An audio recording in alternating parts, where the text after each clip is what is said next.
الحمدللہ وکفا وسلام علی عبادہ الذین اصطفیٰ اما بعد فاعوذ باللہ من الشیطان الرجیم بسم اللہ الرحمن الرحیم اہدنا الصراط المستقیم صدق اللہ العظیم۔ ہر درد کی دوا ہے صلی علی محمد، تعویذ ہر بلا ہے صلی علی محمد۔ درود پاک پڑھیں اللہم صلی وسلم علی سیدنا و مولانا محمد معدن الجود والکرم و آلہ و صحبہ و بارک وسلم۔ صلاۃ و سلام علیک یا رسول اللہ، صلاۃ و سلام علیک یا حبیب اللہ یا کریم اللہ و علی آلک و اصحابک یا شفیعنا عند اللہ۔ اللہ رب العزت کی بارگاہ میں ہم دعا کرتے ہیں پروردگار عالم ہماری اس محفل کو قبول فرمائیں۔ آج کا یہ جشن دستار اللہ رب العزت اسے ہم سب کے لیے باعث خیر و برکت بنائے، اور اللہ رب العزت اپنے فضل کرم خاص سے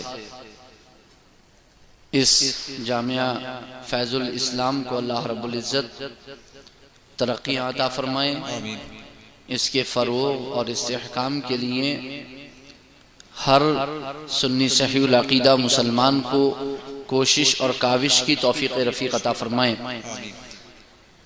ہماری ذمہ داری ہے کہ ہم ہر طرح سے مدارس اہل سنت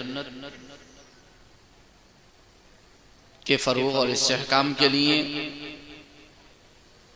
جس قدر بھی کوشش کر سکتے ہیں، جس طرح بھی کوشش کر سکتے ہیں، جس طرح بھی خدمات انجام دے سکتے ہیں، دامے درمے قدمے سخنے حصہ لے کر، اشتراک و تعاون کر کے، اپنا وقت دے کر کے، تو یہ موجودہ دور کی بہت ہی اہم ضرورت ہے کہ مدارس اسلامیہ کو، مدارس اہل سنت کو اس کے تحفظ کے لیے کوشش کرنا چاہیے، اس کے فروغ اور استحکام کے لیے ہر مسلمان کو کوشش کرنا چاہیے۔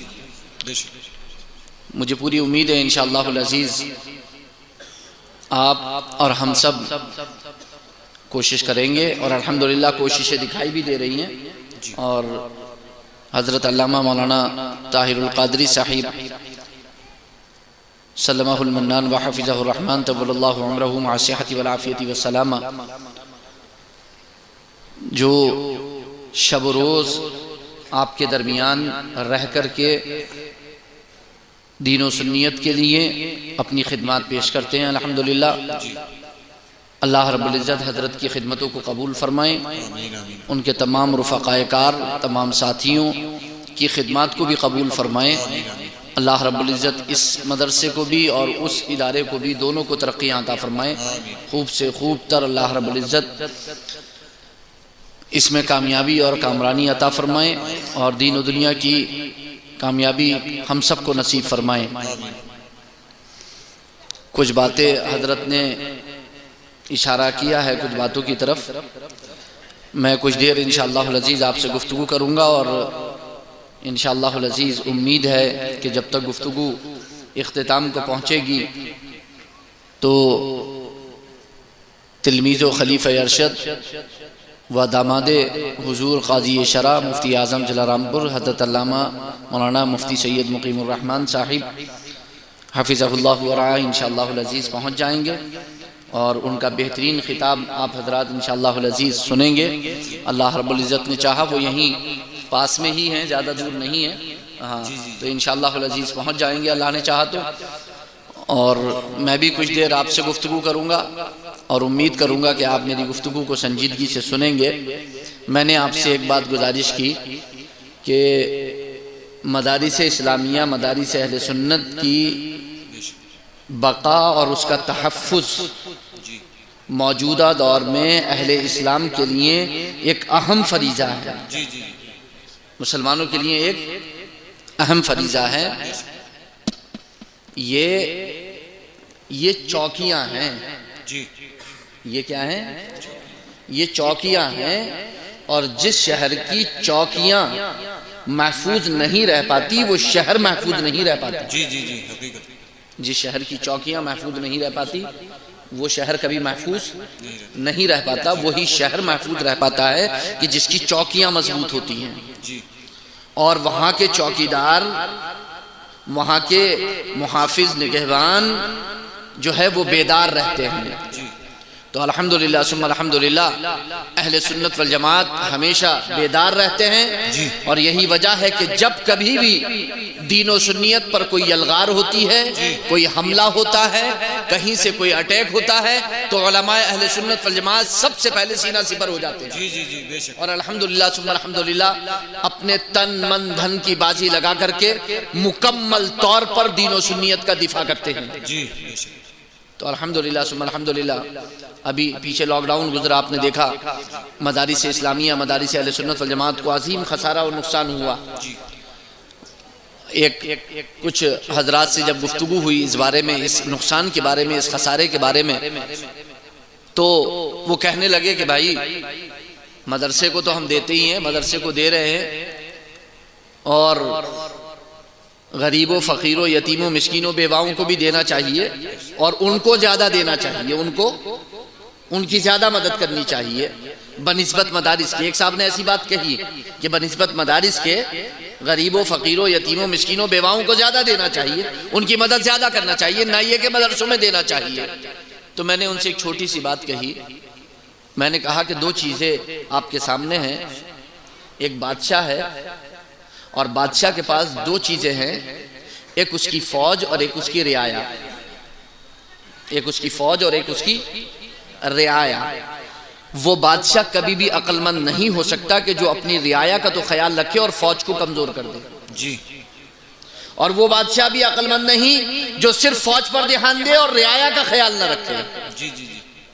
تو آپ جس غریب، یتیم، فقیر، مسکین کی بیوہ کی بات کر رہے ہیں وہ رعایا ہے، اور یہ طلبہ فوج ہیں، اور اپنی فوج کو کوئی کبھی کمزور نہیں کرتا۔ تو آج آپ جو مدارس اسلامیہ، مدارس اہل سنت والجماعت کے لیے اپنا تعاون پیش کریں گے تو گویا آپ اسلامی فوج کو مضبوط کریں گے، اور وہ ہے علماء کی جماعت جو ہمیشہ دین و سنیت پر ہونے والے ہر حملے کے لیے اپنی تن من دھن کی بازی لگاتے ہیں، اپنی قربانیاں پیش کرتے ہیں، اور یہی کہتے نظر آتے ہیں ان صلاتی و نسکی و محیای و مماتی للہ رب العالمین لا شریک لہ، بے شک میری نماز ہے، میری قربانیاں، میرا جینا، میرا مرنا سب اللہ رب العزت کے لیے۔ جب بھی کوئی حملہ ہوتا ہے تو سب سے پہلے علماء ہی یہ کہتے نظر آتے ہیں نا، عوام تو ان کے ساتھ چلتے ہیں، عوام تو ان کے زیر سایہ چلتے ہیں، عوام تو ان کے شانے سے شانہ لگا کر کے چلتے ہیں، کاندھے سے کاندھا لگا کر کے چلتے ہیں۔ آپ تاریخ اٹھا کر کے دیکھ لیجئے، جب بھی ضرورت پڑی ہے تو علماء نے قربانیاں پیش کی ہیں۔ یہ ہندوستانی ہی ہے جس کی آزادی کے لیے سب سے بڑی قربانی علماء نے پیش کی، اور ان میں بھی علماء اہل سنت نے پیش کی ہے، الحمدللہ ثم الحمدللہ۔ تو ہمیں چاہیے کہ ہم جہاں رعایا کو مضبوط کریں، وہاں ہمیں چاہیے کہ ہم فوج کا بھی خیال رکھیں، اور ہم سپاہیوں کا بھی خیال رکھیں، ان کا بھی خیال رکھیں۔ آپ بہت آسانی سے کہہ دیتے ہیں عالم، مگر اللہ کے رسول سرور کونین صلی اللہ علیہ وسلم نے کیا فرمایا عالم کے بارے میں؟ فرمایا کہ وہ چراغ ہے، سراج ہے۔ عالم کے بارے میں کیا فرمایا؟ کائے سے تشبیہ دی حضور نے عالم کو؟ سراج سے، چراغ سے، چراغ سے تشبیہ دی۔ چراغ کا کام کیا ہوتا ہے؟ کیا ہوتا ہے؟ روشنی دینا۔ بہت آسانی سے کہہ دیا آپ نے، لیکن آپ نے یہ نہیں سوچا کہ وہ خود جلتا ہے تو آپ کو روشنی دیتا ہے۔ جی بے شک۔ خالی یہ کیوں کہہ رہے ہیں کہ آپ کو روشنی دینا اس کا کام ہے؟ نہیں، خود جل کر دوسروں کو روشنی پہنچانا، یہ ہے عالم کا کام۔ جی جی جی۔ وہ اپنے آپ کو تپاتا ہے، کتابوں کے سامنے بٹھاتا ہے، اساتذہ کی بارگاہوں میں زانو ادب طے کرتا ہے، اپنی زندگی کا قیمتی حصہ لگاتا ہے، 20 سال، 25 سال، 30 سال کی عمر کو جب پہنچتا ہے تب کہیں جا کر کے وہ آپ کو دیتا ہے۔ بے شک۔ الحمدللہ ثم الحمدللہ۔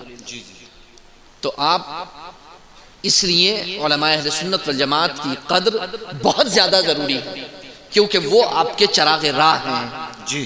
آپ کے راستوں میں، آپ کی راہوں میں روشنی ہے علماء سے۔ الحمدللہ ثم الحمدللہ۔ حتیٰ کہ سمندر کی مچھلیاں بھی علماء کی صحت اور بقا کے لیے دعا کرتی ہیں، بے شک، کیونکہ وہ جانتی ہیں کہ دریا کی روانی انہی علماء کی وجہ سے، بے شک، انہی علماء کی وجہ سے۔ جی جی۔ تو ہمیں اس کو سمجھنا ضروری ہے، ہمیں اس کو دیکھنا ضروری ہے۔ ہمیں اس کو نگاہ میں رکھنا ضروری ہے. میں اب آنا جانا بند کر دینا, آرام سے بیٹھ جاؤ. مدرسے کے لیے آنا خالی, ٹھیک ہے؟ یہاں جب بھی آؤ تو مدرسے کے لیے آؤ, ٹھیک ہے؟ ہاں الحمدللہ. مدرسے کے آنے کے لیے منع نہیں ہے, یہ مت سوچنا کہ نہیں آنا نہیں, برابر آتے رہو, آخر جلسے تک برابر آتے رہو. میں پہلے آپ کو بول دیا.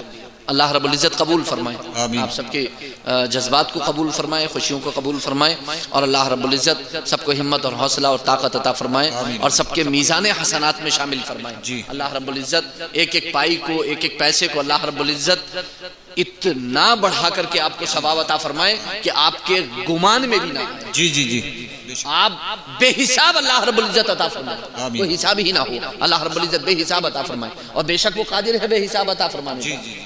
آپ جب خلوص, جتنا خلوص ہوگا, جتنی رضا الہی ہوگی, جتنا للہیت آپ کے ہر کام میں ہوگی, اتنی ہی زیادہ آپ کے ثواب میں جو ہے وہ بڑھوتری ہوگی, اور آپ کا ثواب بڑھتا چلا جائے گا. حضرت ابو ہریرہ رضی اللہ تعالیٰ عنہ سے ایک حدیث پہنچی کہ اللہ رب العزت ایک نیکی کا ثواب بڑھا کر کے 10 لاکھ تک عطا فرماتا ہے. جی, ایک نیکی کا ثواب بڑھا کر کے 10 لاکھ تک عطا فرماتا ہے. تو جن کو یہ حدیث پہنچی انہوں نے کہا کہ ابو ہریرہ نے ایسا کہا کہ 10 لاکھ تک ثواب پہنچتا. میں پوچھوں گا ابو ہریرہ سے کیسے کہہ دیا کہ 10 لاکھ تک ثواب پہنچتا. فرمایا کہ میں اسی سال جو ہے وہ حج کروں گا, اور حج میں تو ابو ہریرہ ملیں گے ہی, جب وہاں ملیں گے تو پوچھوں گا کہ یہ کہا تھا کہ 10 لاکھ تک ثواب پہنچتا ہے. اور یہ کہہ کر کے انہوں نے حج کا ارادہ کیا اور حج کو پہنچ گئے. وہاں ابو ہریرہ رضی اللہ تعالیٰ عنہ سے ملاقات ہو گئی. اے ابو ہریرہ بات سنو, کیا تم نے یہ کہا ہے کہ ایک نیکی کا ثواب بڑھا کر کے 10 لاکھ تک دیا جائے گا؟ تو حضرت ابو ہریرہ رضی اللہ تعالیٰ عنہ نے فرمایا کہ میں نے تو ایسا نہیں کہا, میں نے تو یہ کہا تھا کہ ایک نیکی کا ثواب بڑھا کر کے 20 لاکھ تک عطا کیا جائے گا. سبحان اللہ, سبحان اللہ, 20 لاکھ تک عطا کیا جائے گا. اور پھر فرماتے ہیں قسم اس ذات کی جس کے قبضے قدرت میں میری جان ہے, 40 لاکھ تک بڑھا کر کے عطا کیا. جی جی, سبحان اللہ, بہت اچھا. اور بے حساب کا تو اللہ نے وعدہ فرمایا ہے, بے حساب کا کوئی حساب ہی نہیں ہے. بے حساب کا تو کوئی حساب ہی نہیں ہے. الحمدللہ ثم الحمدللہ. تو بہت توجہ کے ساتھ آپ کو یہاں بیٹھنا ہے, اور چند باتیں میری بہت ہی سنجیدگی کے ساتھ, بہت اہتمام کے ساتھ آپ کو سننی ہے. میں نے جو آیت کریمہ تلاوت کی ہے وہ سورہ فاتحہ کی ہے. انشاءاللہ میں اس پر بھی روشنی ڈالوں گا, لیکن اس سے پہلے میں چاہوں گا کہ نبی اکرم صلی اللہ علیہ وسلم کے ذکر سے اور حضور صلی اللہ علیہ وسلم کی تعریف اور توصیف سے ہم اپنی زبانوں کو معطر کر لیں. ہم اپنی زبانوں کو معطر کر لیں. اللہ کے رسول سرور کونین صلی اللہ علیہ وسلم نے مسجد نبوی شریف کی پہلی سیڑھی پر قدم رکھا تو فرمایا آمین, دوسری سیڑھی پر قدم رکھا تو فرمایا آمین. مسجد نبوی شریف میں جو منبر ہے اس کی سیڑھی پر جب تیسری سیڑھی پر قدم رکھا تو فرمایا آمین. جب تیسری سیڑھی پر پہنچے تو فرمایا آمین. صحابہ اکرام حیران کہ آمین تو دعا پر کہا جاتا ہے, اللہ کے رسول کس بات پر آمین فرما رہے ہیں؟ اللہ کے رسول نے جب صحابہ اکرام کو دیکھا تو ارشاد فرمایا کہ جبریل آئے تھے اور انہوں نے 3 دعائیں کی. جبریل آئے تھے, انہوں نے 3 دعائیں کی. نمبر 1, جو میرا نام نامی اسم گرامی سنے اور درود نہ پڑھے وہ ہلاک ہو جائے. نمبر 2, جو ماہ رمضان المبارک کو پائے اور روزے نہ رکھے وہ ہلاک ہو جائے. نمبر 3, جو والدین کا بڑھاپا پائے خدمت کر کے جنت حاصل نہ کرے وہ ہلاک ہو جائے. اس پر میں نے فرمایا آمین. تو اب سوال یہ پیدا ہوتا ہے کہ جبریل امین نے دعا کی اور آمین حضور نے فرمایا, اور اس حدیث پاک کو علامہ امام حافظ جلال الدین سیوطی رحمۃ اللہ تعالی نے اپنی تفسیر الدر المنصور کے اندر اس کو ذکر کیا ہے. تو آمین کہنے والے مصطفیٰ اور دعا کرنے والے جبریل امین. مفتی احمد یار خان صاحب نعیمی علیہ رحمت و رضوان یہاں پر ارشاد فرماتے ہیں, نکتہ بیان فرماتے ہیں کہ یہ بتاؤ کہ جبریل کو سدرہ چھوڑ کر مدینے آنے کی ضرورت کیا تھی؟ وہ تو مقام قرب میں تھے نا, وہ تو مقام قرب میں تھے, وہاں سے دعا کرتے تو وہ تو قریب تھے, وہاں سے یہاں کیوں آئے؟ فرماتے ہیں کیونکہ جبریل یہاں پہنچے اس لیے پہنچے تاکہ آمین مصطفیٰ کی مہر لگ جائے. جی وہی دعا قابل قبول ہے کہ جس پر آمین مصطفیٰ کی مہر لگ جائے. بے شک سبحان اللہ. اور ہم اہل سنت والجماعت کہتے ہیں اسی کی روشنی میں کہ وہی دعا قابل قبول ہے, وہی عبادت قابل قبول ہے کہ جس پر صلی اعلیٰ کی مہر لگ جائے. جی نعرہ تکبیر, نعرہ رسالت, سید فیضان میاں وہی دعا صاحب. وہی عبادت قابل قبول ہے کہ جس پر صلی اعلیٰ کی مہر لگ جائے. اور یہ میرا فتویٰ نہیں ہے, یہ میرا قول نہیں ہے, بلکہ امیر المؤمنین سیدنا عمر فاروق اعظم رضی اللہ تعالیٰ عنہ کا وہ فرمان جسے علامہ امام ترمذی رحمۃ اللہ تعالیٰ علیہ نے جامع ترمذی میں نقل کیا ہے, فرماتے ہیں ان الدعاء موقوف بین السماء والارض لا يصعد منه شيء حتى تصلي على نبی. بے شک دعا زمین و آسمان کے درمیان معلق رہتی ہے, لٹکی رہتی ہے, یہاں تک کہ تم اپنے نبی پر درود پڑھ لو. بے شک بے شک. یعنی جب تم درود پڑھتے ہو تو وہ مقام قرب میں پہنچتی ہے, وہ مقام قبولیت میں پہنچتی ہے, تب اسے شرف قبولیت عطا ہوتا ہے, ملتا ہے. تو ہمیں جو ہے وہ بہت ہی سنجیدگی سے یہاں پر دیکھنا ہے. ایک صحابی نے عرض کیا یا رسول اللہ صلی اللہ علیہ وسلم, میں اتنی دیر دعا کرتا ہوں, اتنی دیر جتنی دیر میں دعا کرتا ہوں اس کا پاؤ حصہ میں چاہتا ہوں کہ آپ کی بارگاہ میں درود پڑھوں, آپ پر درود بھیجوں. اللہ کے رسول سرور کونین صلی اللہ علیہ وسلم نے ارشاد فرمایا بہت اچھا, اور زیادہ کرو گے تو اور اچھا. عرض کیا اللہ کے رسول جتنی دیر دعا کرتا ہوں اس کا آدھا حصہ میں آپ پر درود پڑھوں گا, باقی حصہ دعا کا. اللہ کے رسول نے فرمایا بہت اچھا, اور زیادہ کرو گے تو اور اچھا ہے. عرض کیا اللہ کے رسول پھر میں تہائی حصہ, 3 حصہ آپ پر درود پڑھوں گا, 1 حصہ دعا کروں گا. اللہ کے رسول نے فرمایا بہت اچھا, اور زیادہ کرو گے تو اور اچھا. عرض کیا اللہ کے رسول جتنا بھی میرا وقت دعا کا ہے میں سارا وقت آپ پر درود پڑھوں گا. بے شک. اللہ کے رسول سرور کونین صلی اللہ علیہ وسلم نے ارشاد فرمایا تب تو اللہ رب العزت تمہاری ہر ضرورت کو پورا فرما دے گا. سبحان اللہ سبحان اللہ. بے شک اللہ رب العزت تمہاری ہر ضرورت کو پورا فرما دے گا. بے شک.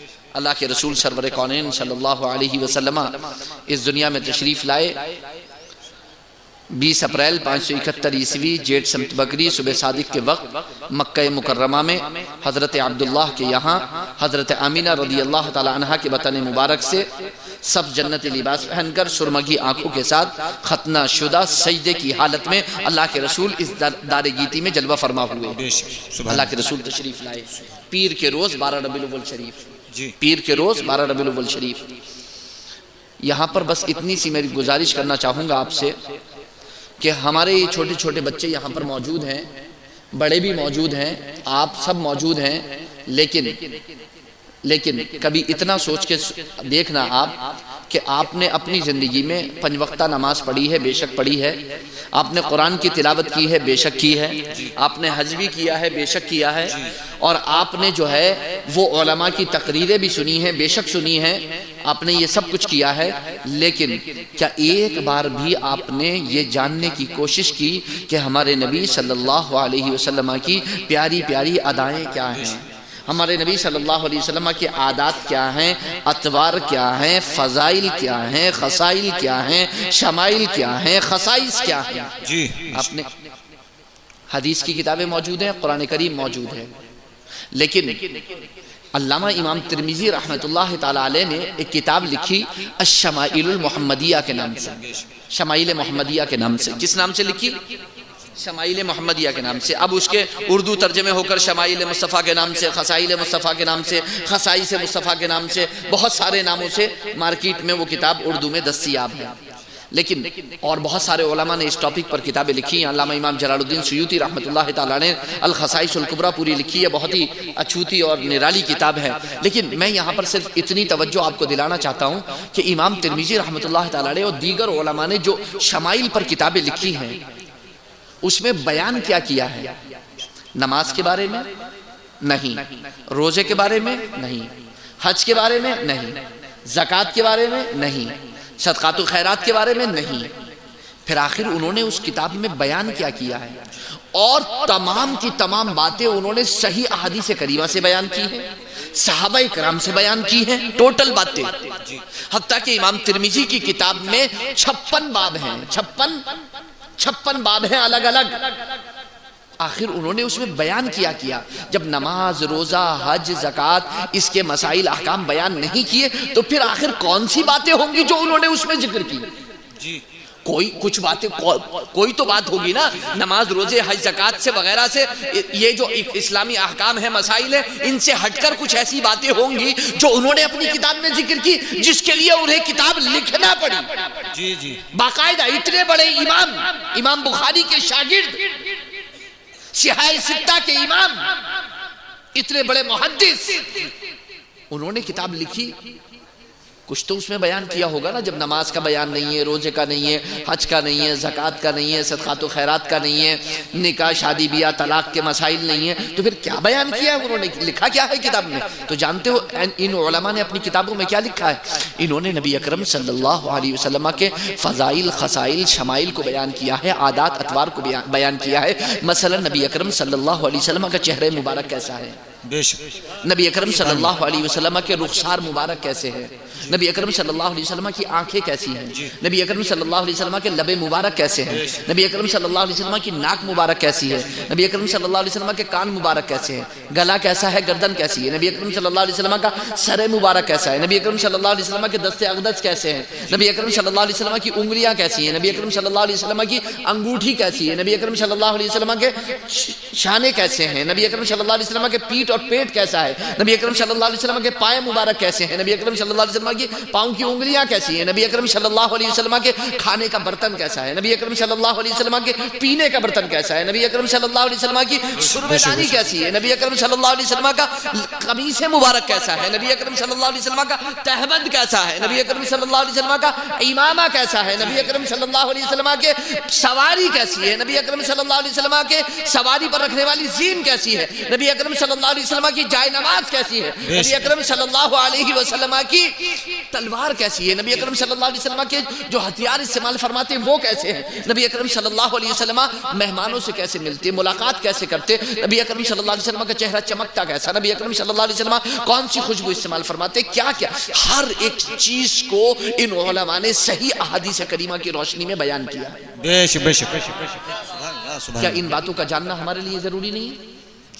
یہ وہ باتیں ہیں خدا کی قسم جو عشق مصطفیٰ کو آپ کے دل میں اتار دیں گے۔ جی اور امام اہل سنت مجدد دین و ملت الشاہ امام احمد رضا خان فاضل بریلوی علیہ رحمت و رضوان نے اپنے قصیدہ سلامیہ، جسے آپ جو ہے وہ سلام کہتے ہیں، مصطفیٰ جان رحمت پہ لاکھوں سلام، شمع بزم ہدایت پہ لاکھوں سلام، اس میں تمام زیادہ تر شمائل کو جمع کر دیا۔ کیا ہے یہ؟ پتلی پتلی گلیں قدس کی پتیاں، ان لبوں کی نزاکت پہ لاکھوں سلام۔ سبحان اللہ۔ یہ احادیث کریمہ سے تو بیان کیا ہے انہوں نے۔ دور و نزدیک کے سننے والے وہ کان کانے لالے، کرامت پہ لاکھوں سلام۔ تو کل جہاں ملک اور جو کی روٹی غذا، اس شکم کی قناعت پہ لاکھوں سلام۔ یہی تو بیان کیا امام ترمذی نے اور دیگر محدثین نے کہ حضور روٹی کیسی تناول فرماتے تھے، کون سی روٹی پسند فرماتے تھے، گوشت کہاں کا گوشت پسند فرماتے تھے اللہ کے رسول سرور کون صلی اللہ علیہ وسلم۔ تو باقاعدہ اس پر کتابیں لکھی گئی ہیں۔ اگر آپ نے یہ جاننے کی کوشش نہیں کی یا اپنے بچوں کو یہ بتانے کی کوشش نہیں کی تو پھر آپ جان لیں کہ وہ عشق اس درجے کا نہیں آ پائے گا کہ جس درجے کا عشق ہونا چاہیے۔ کیونکہ خدا کی قسم جب ہمارے بچے یہ جان لیں گے، ان تمام باتوں کے بارے میں معلومات حاصل کر لیں گے، معرفت حاصل کر لیں گے، جان لیں گے، تو پھر آپ نے گویا ایسا کیا ہے جیسے عشق مصطفیٰ کو ان کی گھٹی میں پلا دیا، کیونکہ وہ چلتے پھرتے مصطفیٰ کی صورت ان کی نظروں میں ہوگی، سیرت ان کی نظروں میں ہوگی، کردار ان کی نظروں میں ہوگا۔ وہ نبی اکرم صلی اللہ علیہ وسلم ہر ادا، وہ اپنا برتن استعمال کریں گے، وہ اپنا کپڑا استعمال کریں گے، وہ اپنا جسم کو سنواریں گے تو مصطفیٰ کی پیاری پیاری اداؤں کے سانچے میں ڈالیں گے۔ تو یہ بہت زیادہ ضروری چیز ہے، ہمیں سمجھنے کی ضرورت ہے، ہمیں دیکھنے کی ضرورت ہے۔ اللہ کے رسول سرور کونین صلی اللہ علیہ وسلم کو اللہ رب العزت نے اتنا حسین و جمیل بنایا کہ ان جیسا کسی ماں نے جنا نہیں، بے شک ان جیسا کسی ماں نے جنا نہیں۔ اللہ کے رسول سرور کونین صلی اللہ علیہ وسلم کی جب ولادت باسعادت ہوئی تو حضور کا نام رکھا گیا محمد۔ کیا نام رکھا گیا؟ محمد نام رکھا گیا۔ کیا نام رکھا گیا؟ محمد۔ پورے قرآن میں کتنی مرتبہ آیا محمد؟ 4 مرتبہ۔ کتنی مرتبہ آیا؟ 4 مرتبہ۔ اب اس لفظ 4، اس 4 کے عدد کو آپ دیکھنا کہ محمد میں بھی 4 حرف ہیں، محمد میں بھی 4 حرف ہیں. اور اس میں جلالت اللہ، اس میں بھی 4 حرف ہیں، اس میں بھی 4 حرف ہیں. اور پوری دنیا کا کوئی بھی نام اگر آپ اس کا ایک حرف نکال لو، ہٹا دو، تو وہ بے معنی ہو جاتا ہے، وہ بے معنی ہو جاتا ہے، اس کے معنی باقی نہیں رہتے، اس کے معنی بگڑ جاتے ہیں. سوائے اس میں جلالت اور اس میں محمد کے کہ اس کا ایک ایک حرف نکالتے چلے جاؤ، کبھی بھی بے معنی نہیں ہوتا. مثلا اللہ، اس سے آپ الف نکال لیجئے تو رہ جائے گا للہ. قرآن میں ہے للہ ما فی السماوات والارض. پہلا لام نکال لیجئے تو لہو رہ جائے گا، قرآن میں ہے لہو ما فی السماوات والارض. دوسرا لام بھی نکال لیجئے تو ہو رہ جائے گا، قرآن میں ہے انہ هو الغفور الرحیم. اسی طرح اب محمد پہ آ جائیے. محمد سے ایک میم، محمد کے معنی کیا ہے؟ الذی یحمد حمدا بعد حمد مرتن بعد اخرى، کہ جس کی پے در پہ لگاتار تعریف کی جائے، جس کی بار بار تعریف کی جائے، اسے کہتے ہیں محمد. اب آپ اس محمد سے ایک میم کو لے لیجئے تو رہ جائے گا حمد، رہ جائے گا حمد. یہ مصدر ہے، اگر حامد کے معنی میں ہو تو تعریف کرنے والا مراد ہوگا، محمود کے معنی میں ہو تو جس کی تعریف کی گئی وہ مراد ہوگا. اب آپ محمد جب پڑھ رہے تھے تو میم ڈبل پڑھ رہے تھے. جب آپ ہا کو نکال لیں گے تو ڈبل میم جو پڑھ رہے تھے، اگر وہ ڈبل میم لگائی جائے تو ممد رہ جاتا ہے، اور ممد کے معنی ہے مددگار، اور حضور بھی مدد فرمانے والے ہیں. اور اگر آپ ایک میم کو نکال لیں تو مد رہ جائے گا، اور مد کے معنی ہے کھینچنا، اور اس میں فاعل کے معنی میں ہو تو معنی ہوں گے کھینچنے والا. اور حضور بھی ہم گناہگاروں کو اللہ کی طرف کھینچ کر لے جانے والے ہیں، کھینچ کر لے جانے والے ہیں. اور رسول انہی کا تو مزدہ سنانے والے ہیں، یہ حق کے بندوں کو حق سے ملانے والے ہیں. سنو گے لا نہ زبان کریم سے نوری، یہ فیض وجود کے دریا بہانے والے ہیں. سبحان اللہ. اسی طریقے سے آپ دوسری میم بھی نکال لو تو رہ جائے گا دال، اور دال کہتے ہیں عربی میں رہنمائی کرنے والے کو. اور قرآن فرماتا ہے انک لتہدی الی صراط مستقیم، بے شک آپ ضرور صراط مستقیم کی طرف ہدایت فرمانے والے. اسی طرح آپ ایک اور چیز غور کرو، آپ جب پڑھتے ہو یسرنا القرآن آپ پڑھتے ہو یا تختی آپ پڑھتے ہو تو کیا پڑھتے ہو؟ الف با تا سا جیم حا خا دال زال را زا سین شین صاد ضاد طا ظا عین غین فا قاف کاف لام میم. کیا لام کے بعد کوئی حرف ہے میم کے بیچ میں؟ لام کے بعد میم کے بیچ میں کوئی حرف نہیں، لام کے بعد ڈائریکٹ ہے میم. اور اللہ میں لام اور محمد میں میم، ایک حرف کا بھی فاصلہ نہیں، ایک حرف کا بھی فاصلہ نہیں. اب اسی طرح آپ کلمہ طیبہ کو دیکھ لو، لا الہ الا اللہ محمد الرسول اللہ. جہاں اسم اللہ کی ہا ختم ہوتی ہے وہیں سے محمد کی میم شروع ہوتی ہے. بے شک. اور آپ یہاں پر یہ بھی توجہ کریں کہ اللہ لام بولتے وقت منہ کھل جاتا ہے، لام بولتے وقت منہ، اور میم بولتے وقت ہونٹ کیا ہے؟ مل جاتے ہیں. کیونکہ حضور اللہ سے جدا ہونے والوں کو اللہ سے ملانے آئے ہیں. بے شک. حضور اللہ سے جدا ہونے والوں کو اللہ سے ملانے آئے ہیں. تو ہمیں نبی اکرم صلی اللہ علیہ وسلم کے بارے میں جاننا بہت زیادہ ضروری ہے، نہایت ضروری ہے. میں نے جو آیت کریمہ تلاوت کی ہے وہ سورہ فاتحہ کی ہے. کون سی؟ سورہ فاتحہ کی. اہدنا الصراط المستقیم، اے ہمارے رب تو ہمیں سیدھی راہ چلا، اے رب العالمین تو ہمیں سیدھی راہ چلا، سیدھی راہ چلا. یہ سورہ فاتحہ ہے جس کے بارے میں اللہ کے رسول سرور کونین صلی اللہ علیہ وسلم نے ارشاد فرمایا، قسمت الصلاة بینی و بین عبدی نصفین فنصفها لی ونصفها لعبدی. اللہ کے رسول سرور کونین صلی اللہ علیہ وسلم ارشاد فرماتے ہیں کہ اللہ رب العزت ارشاد فرماتا ہے کہ میں نے صلاۃ کو، صلاۃ نماز کو کہتے ہیں عربی میں، لیکن یہاں پر محدثین فرماتے ہیں صلاۃ سے مراد سورہ فاتحہ ہے. اللہ رب العزت ارشاد فرماتا ہے میں نے سورہ فاتحہ کو اپنے اور اپنے بندے کے درمیان آدھا آدھا بانٹ دیا ہے، تقسیم کر دیا ہے. بے شک. آدھی سورہ فاتحہ میرے لیے ہے اور آدھی میرے بندے کے لیے. جی. آدھی سورہ فاتحہ میرے لیے اور آدھی سورہ فاتحہ میرے بندے کے لیے. آدھی رب کے لیے اور آدھی بندے کے لیے. اللہ رب العزت نے سورہ فاتحہ کو بانٹ دیا ہے اپنے اور بندے کے درمیان، آدھی رب کے لیے اور آدھی بندے کے لیے۔ اب اس کو آپ سمجھ لیں تو انشاءاللہ العزیز آپ کو پتہ چلے گا کہ آپ نماز پڑھتے ہو تو کون کون سی نعمتیں آپ کو ملتی ہیں۔ نماز بہت پڑھی ہے آپ نے، بہت بار پڑھی ہے، لیکن یہ گفتگو سن لو گے انشاءاللہ العزیز تو آپ کو پتہ چلے گا کہ نماز کیا ہے۔ آپ میں سے ہر ایک آج مسجد پہنچا ہوگا، مسجد پہنچے ہوں گے، مسجد میں گئے ہوں گے۔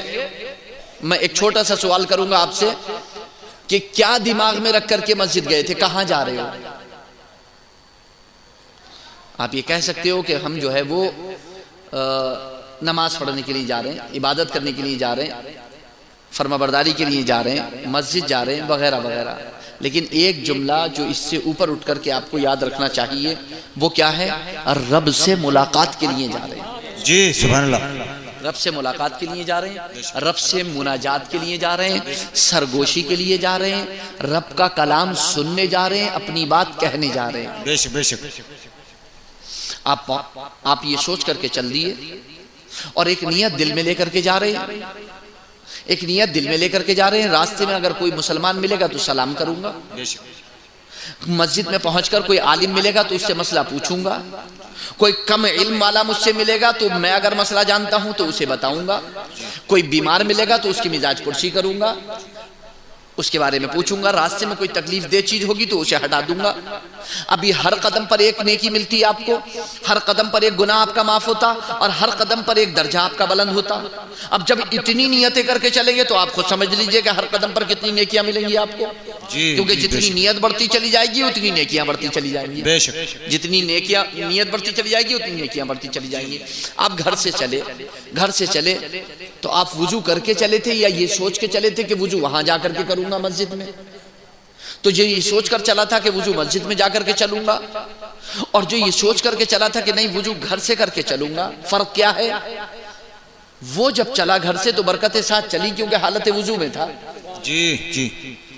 اگر خدا نہ کرے انتقال ہو جاتا تو حالت وضو میں ہوتا، اللہ کی راہ میں تو تھا ہی، رحمت کے فرشتے ڈھانپ لیتے اسے، بے شک۔ وضو کی حالت میں چلتا۔ وضو کر کے چلا، وضو کر کے کیوں چلا؟ کیوں وضو کیا آپ نے نماز سے پہلے؟ آپ کہہ سکتے ہیں کہ میں باتھ روم چلا گیا تھا، میں واش روم چلا گیا تھا، پیشاب پیخانے کو چلا گیا تھا اور میں نے استنجا کیا تھا اور پھر چونکہ میں ناپاک ہو گیا تھا اس لیے میں نے وضو کیا، پاکی حاصل کی، نماز پڑھنا تھی مجھے۔ تو میں آپ سے پوچھ سکتا ہوں کہ جناب اگر آپ ناپاک ہو گئے تھے تو پاکی تو آپ حاصل کر کے آئے ہیں، استنجا تو آپ کر کے آئے ہیں، آپ کون سی والی پاکی حاصل کر رہے ہیں؟ آپ کا ہاتھ گندا ہے، آپ کا منہ گندا ہے، پاؤں گندا ہے، آپ کی زبان گندی ہے، آپ کی ناک گندی ہے، آپ کے کان گندے ہیں، آپ کا سر گندا ہے، ان تمام چیزوں کو، تمام اعضاء کو کیوں دھو رہے ہیں؟ اللہ کے رسول سرور کونین صلی اللہ علیہ وسلم کا ارشاد گرامی سنیے، اللہ کے رسول ارشاد فرماتے ہیں جب بندہ مومن وضو کرتا ہے تو اس کے گناہ اس کے ناخن کے نیچے سے نکل جاتے ہیں۔ بے شک۔ اللہ کے رسول نے فرمایا بندہ گناہوں سے پاک ہو جاتا ہے۔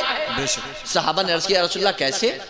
اللہ کے رسول نے ارشاد فرمایا یہ بتاؤ کہ جس کے گھر کے آگے ایک صاف شفاف پانی کی نہر بہتی ہو اور وہ دن میں 5 مرتبہ اس میں نہاتا ہو تو کیا اس کے جسم پر کوئی میل رہے گا؟ صحابہ نے عرض کیا رسول اللہ میل تو نہیں رہے گا۔ اللہ کے رسول نے ارشاد فرمایا کہ جو 5 مرتبہ دن میں وضو کرتا ہو کیا اس پر گناہوں کا میل رہے گا؟ نہیں رہے گا، گناہوں کا میل نہیں رہے گا۔ تو آپ ہاتھ دھو کے چلے، پاؤں دھو کے چلے، کان دھو کے چلے، ناک دھو کے چلے، زبان دھو کے چلے، سر کا مسا کر کے چلے، کیوں؟ آپ کاروبار سے آئے تھے، آپ تجارت سے آئے تھے، آپ مارکیٹ سے آئے تھے، آپ بیوی بچوں کے پاس سے آئے تھے، آپ کچھ پاؤں سے کچھ غلط کیا ہوگا، کہیں غلط قدم اٹھایا ہوگا، کہیں کسی غلط جگہ گئے ہوں گے، ہاتھ سے کچھ غلط لین دین کیا ہوگا، آنکھ سے کچھ غلط دیکھا ہوگا، کان سے کچھ غلط سنا ہوگا، زبان سے کچھ غلط بولا ہوگا، دل میں کچھ، دماغ میں کچھ غلط خیالات آئے ہوں گے۔ ان تمام چیزوں کو آپ پاک و صاف کر کے رب کی بارگاہ میں جائیے، کیونکہ آپ رب سے ملاقات کے لیے جا رہے ہیں تو گناہوں سے پاک ہو کر جائیے۔ بے شک۔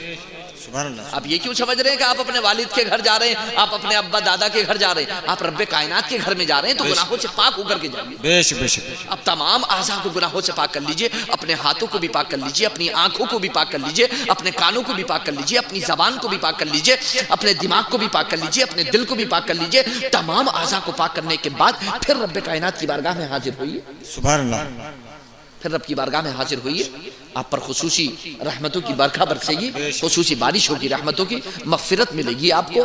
آپ کا سوال جو بھی ہوگا آپ کو عطا کیا جائے گا انشاءاللہ العزیز. آپ کی جو بھی دعا ہوگی قبول کی جائے گی، کیونکہ آپ نیت کر کے چلے ہیں اے پروردگار عالم میں تمام گناہوں سے پاکی کی نیت کرتا ہوں، تو مجھے تمام گناہوں سے پاک و صاف فرما، تمام گناہوں سے پاک و صاف فرما.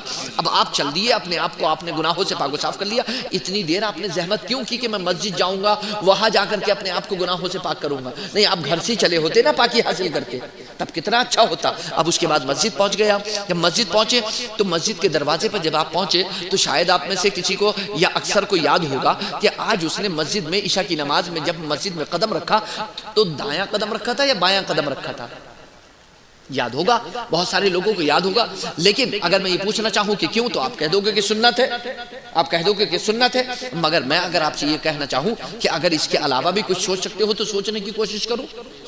اور وہ یہ کہ قدم رکھنے سے پہلے ایک بار یہ تو سوچو کہ قدم رکھنے کہاں جا رہے ہو. جی. یہ ہمارے باپ کا گھر نہیں ہے، یہ رب کائنات کا گھر ہے. بے شک. حضرت زین العابدین، حضرت امام زین العابدین، حضرت سجاد رضی اللہ تعالیٰ عنہ جب وضو کرتے تو ان کے چہرے کا رنگ اڑ جاتا، پیلا پڑ جاتا چہرہ. لوگ پوچھتے آپ تو اچھی عبادت کرنے کے لیے جا رہے ہیں، اچھے کام کے لیے جا رہے ہیں، پھر چہرہ پیلا کیوں پڑ گیا آپ کا؟ فرماتے کیا تم جانتے نہیں ہو کہ میں کس کی بارگاہ میں حاضر ہونے جا رہا ہوں؟ میں کس کی بارگاہ میں حاضر ہونے جا رہا ہوں جو اگر غفار و ستار ہے تو قہار و جبار بھی ہے، بے شک بے شک. جو ذوالجمال ہے تو ذوالجلال بھی ہے. جی جی. اور مجھے نہیں معلوم کہ میرے ساتھ جلال کا معاملہ ہوگا کہ جمال کا معاملہ ہوگا. مجھے نہیں معلوم کہ میرے ساتھ قہاری یا جباری کا معاملہ ہوگا یا غفاری اور ستاری کا معاملہ ہوگا. بے شک. بس یہ سوچ کر کے چہرے کا رنگ متغیر ہو جاتا ہے. مگر کیا کبھی ہمارے چہرے کا رنگ اڑا؟ کیا کبھی ہمارے چہرے پر ہوائیاں اڑی؟ کبھی ہم نے ایک بار سوچا مسجد میں جانے سے پہلے کہ میں کس جگہ قدم رکھنے کے لیے جا رہا ہوں، میں کہاں پر جا رہا ہوں؟ گھر میں جب ہم نے مصلی بچھایا تو کیا ایک بار بھی مصلی پر چڑھنے سے پہلے ہم نے کبھی یہ سوچنے کی کوشش کی کہ ہم کس کی بارگاہ میں کھڑے ہونے جا رہے ہیں؟ جو ذرے ذرے سے واقف ہے، جو ہمارے ظاہر اور باطن سے واقف ہے، وہ ہمارے ظاہر کے بارے میں بھی جانتا ہے، ہمارے باطن کے بارے میں بھی جانتا ہے، وہ ہمارے نیکی کے بارے میں بھی جانتا ہے، ہمارے گناہوں کے بارے میں بھی جانتا ہے. بے شک. اگر کوئی انسان برا کام کر لیتا ہے اور اس کو یہ کہیں سے بھنک لگ جائے کہ تمہارے والد تمہارا گھر پر انتظار کر رہے ہیں، تم نے ایسے ایسے کچھ کیا تھا، تو اگرچہ والد کو نہ پتا ہو لیکن یہ بات اتنی بڑی ہوتی ہے اس کے لیے کہ شام تک انتظار کرتا ہے تاکہ اندھیرا ہو جائے اور اندھیرے میں گھر میں چپکے سے داخل ہو جاؤں. جی جی جی. کیونکہ شرمندگی کے ساتھ ماں یا باپ کو کیا منہ دکھاؤں گا. لیکن اتنے گناہ کرنے کے باوجود بغیر کسی شرم اور حیا کے ہم رب کی بارگاہ میں جا کر کھڑے ہو جاتے ہیں. کبھی بھی شرمندگی کے آثار ہمارے چہرے پر نہیں ہوتے، کبھی بھی ندامت کے آثار ہمارے چہرے پر نہیں ہوتے، کبھی بھی افسوس ہمارے چہرے سے ظاہر نہیں ہوتا. ہم تو ٹھٹا مارتے ہوئے، ہنستے ہوئے، مذاق کرتے ہوئے مسجد میں داخل ہو جاتے ہیں. کیا ہم نے ایک بار بھی یہ نہیں سوچا کہ ہمارا رب پروردگار عالم سب کچھ جانتا ہے ہمارے بارے میں؟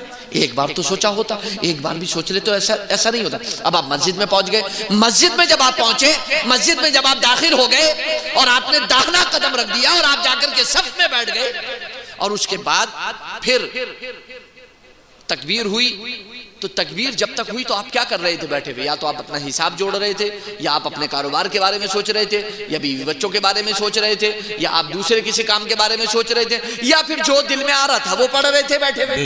جو دل میں آ رہا تھا وہ پڑھ رہے تھے، مگر وہ نہیں کر رہے تھے جو اللہ کے رسول نے فرمایا. جی جی. وہ کیا ہے جو اللہ کے رسول نے فرمایا؟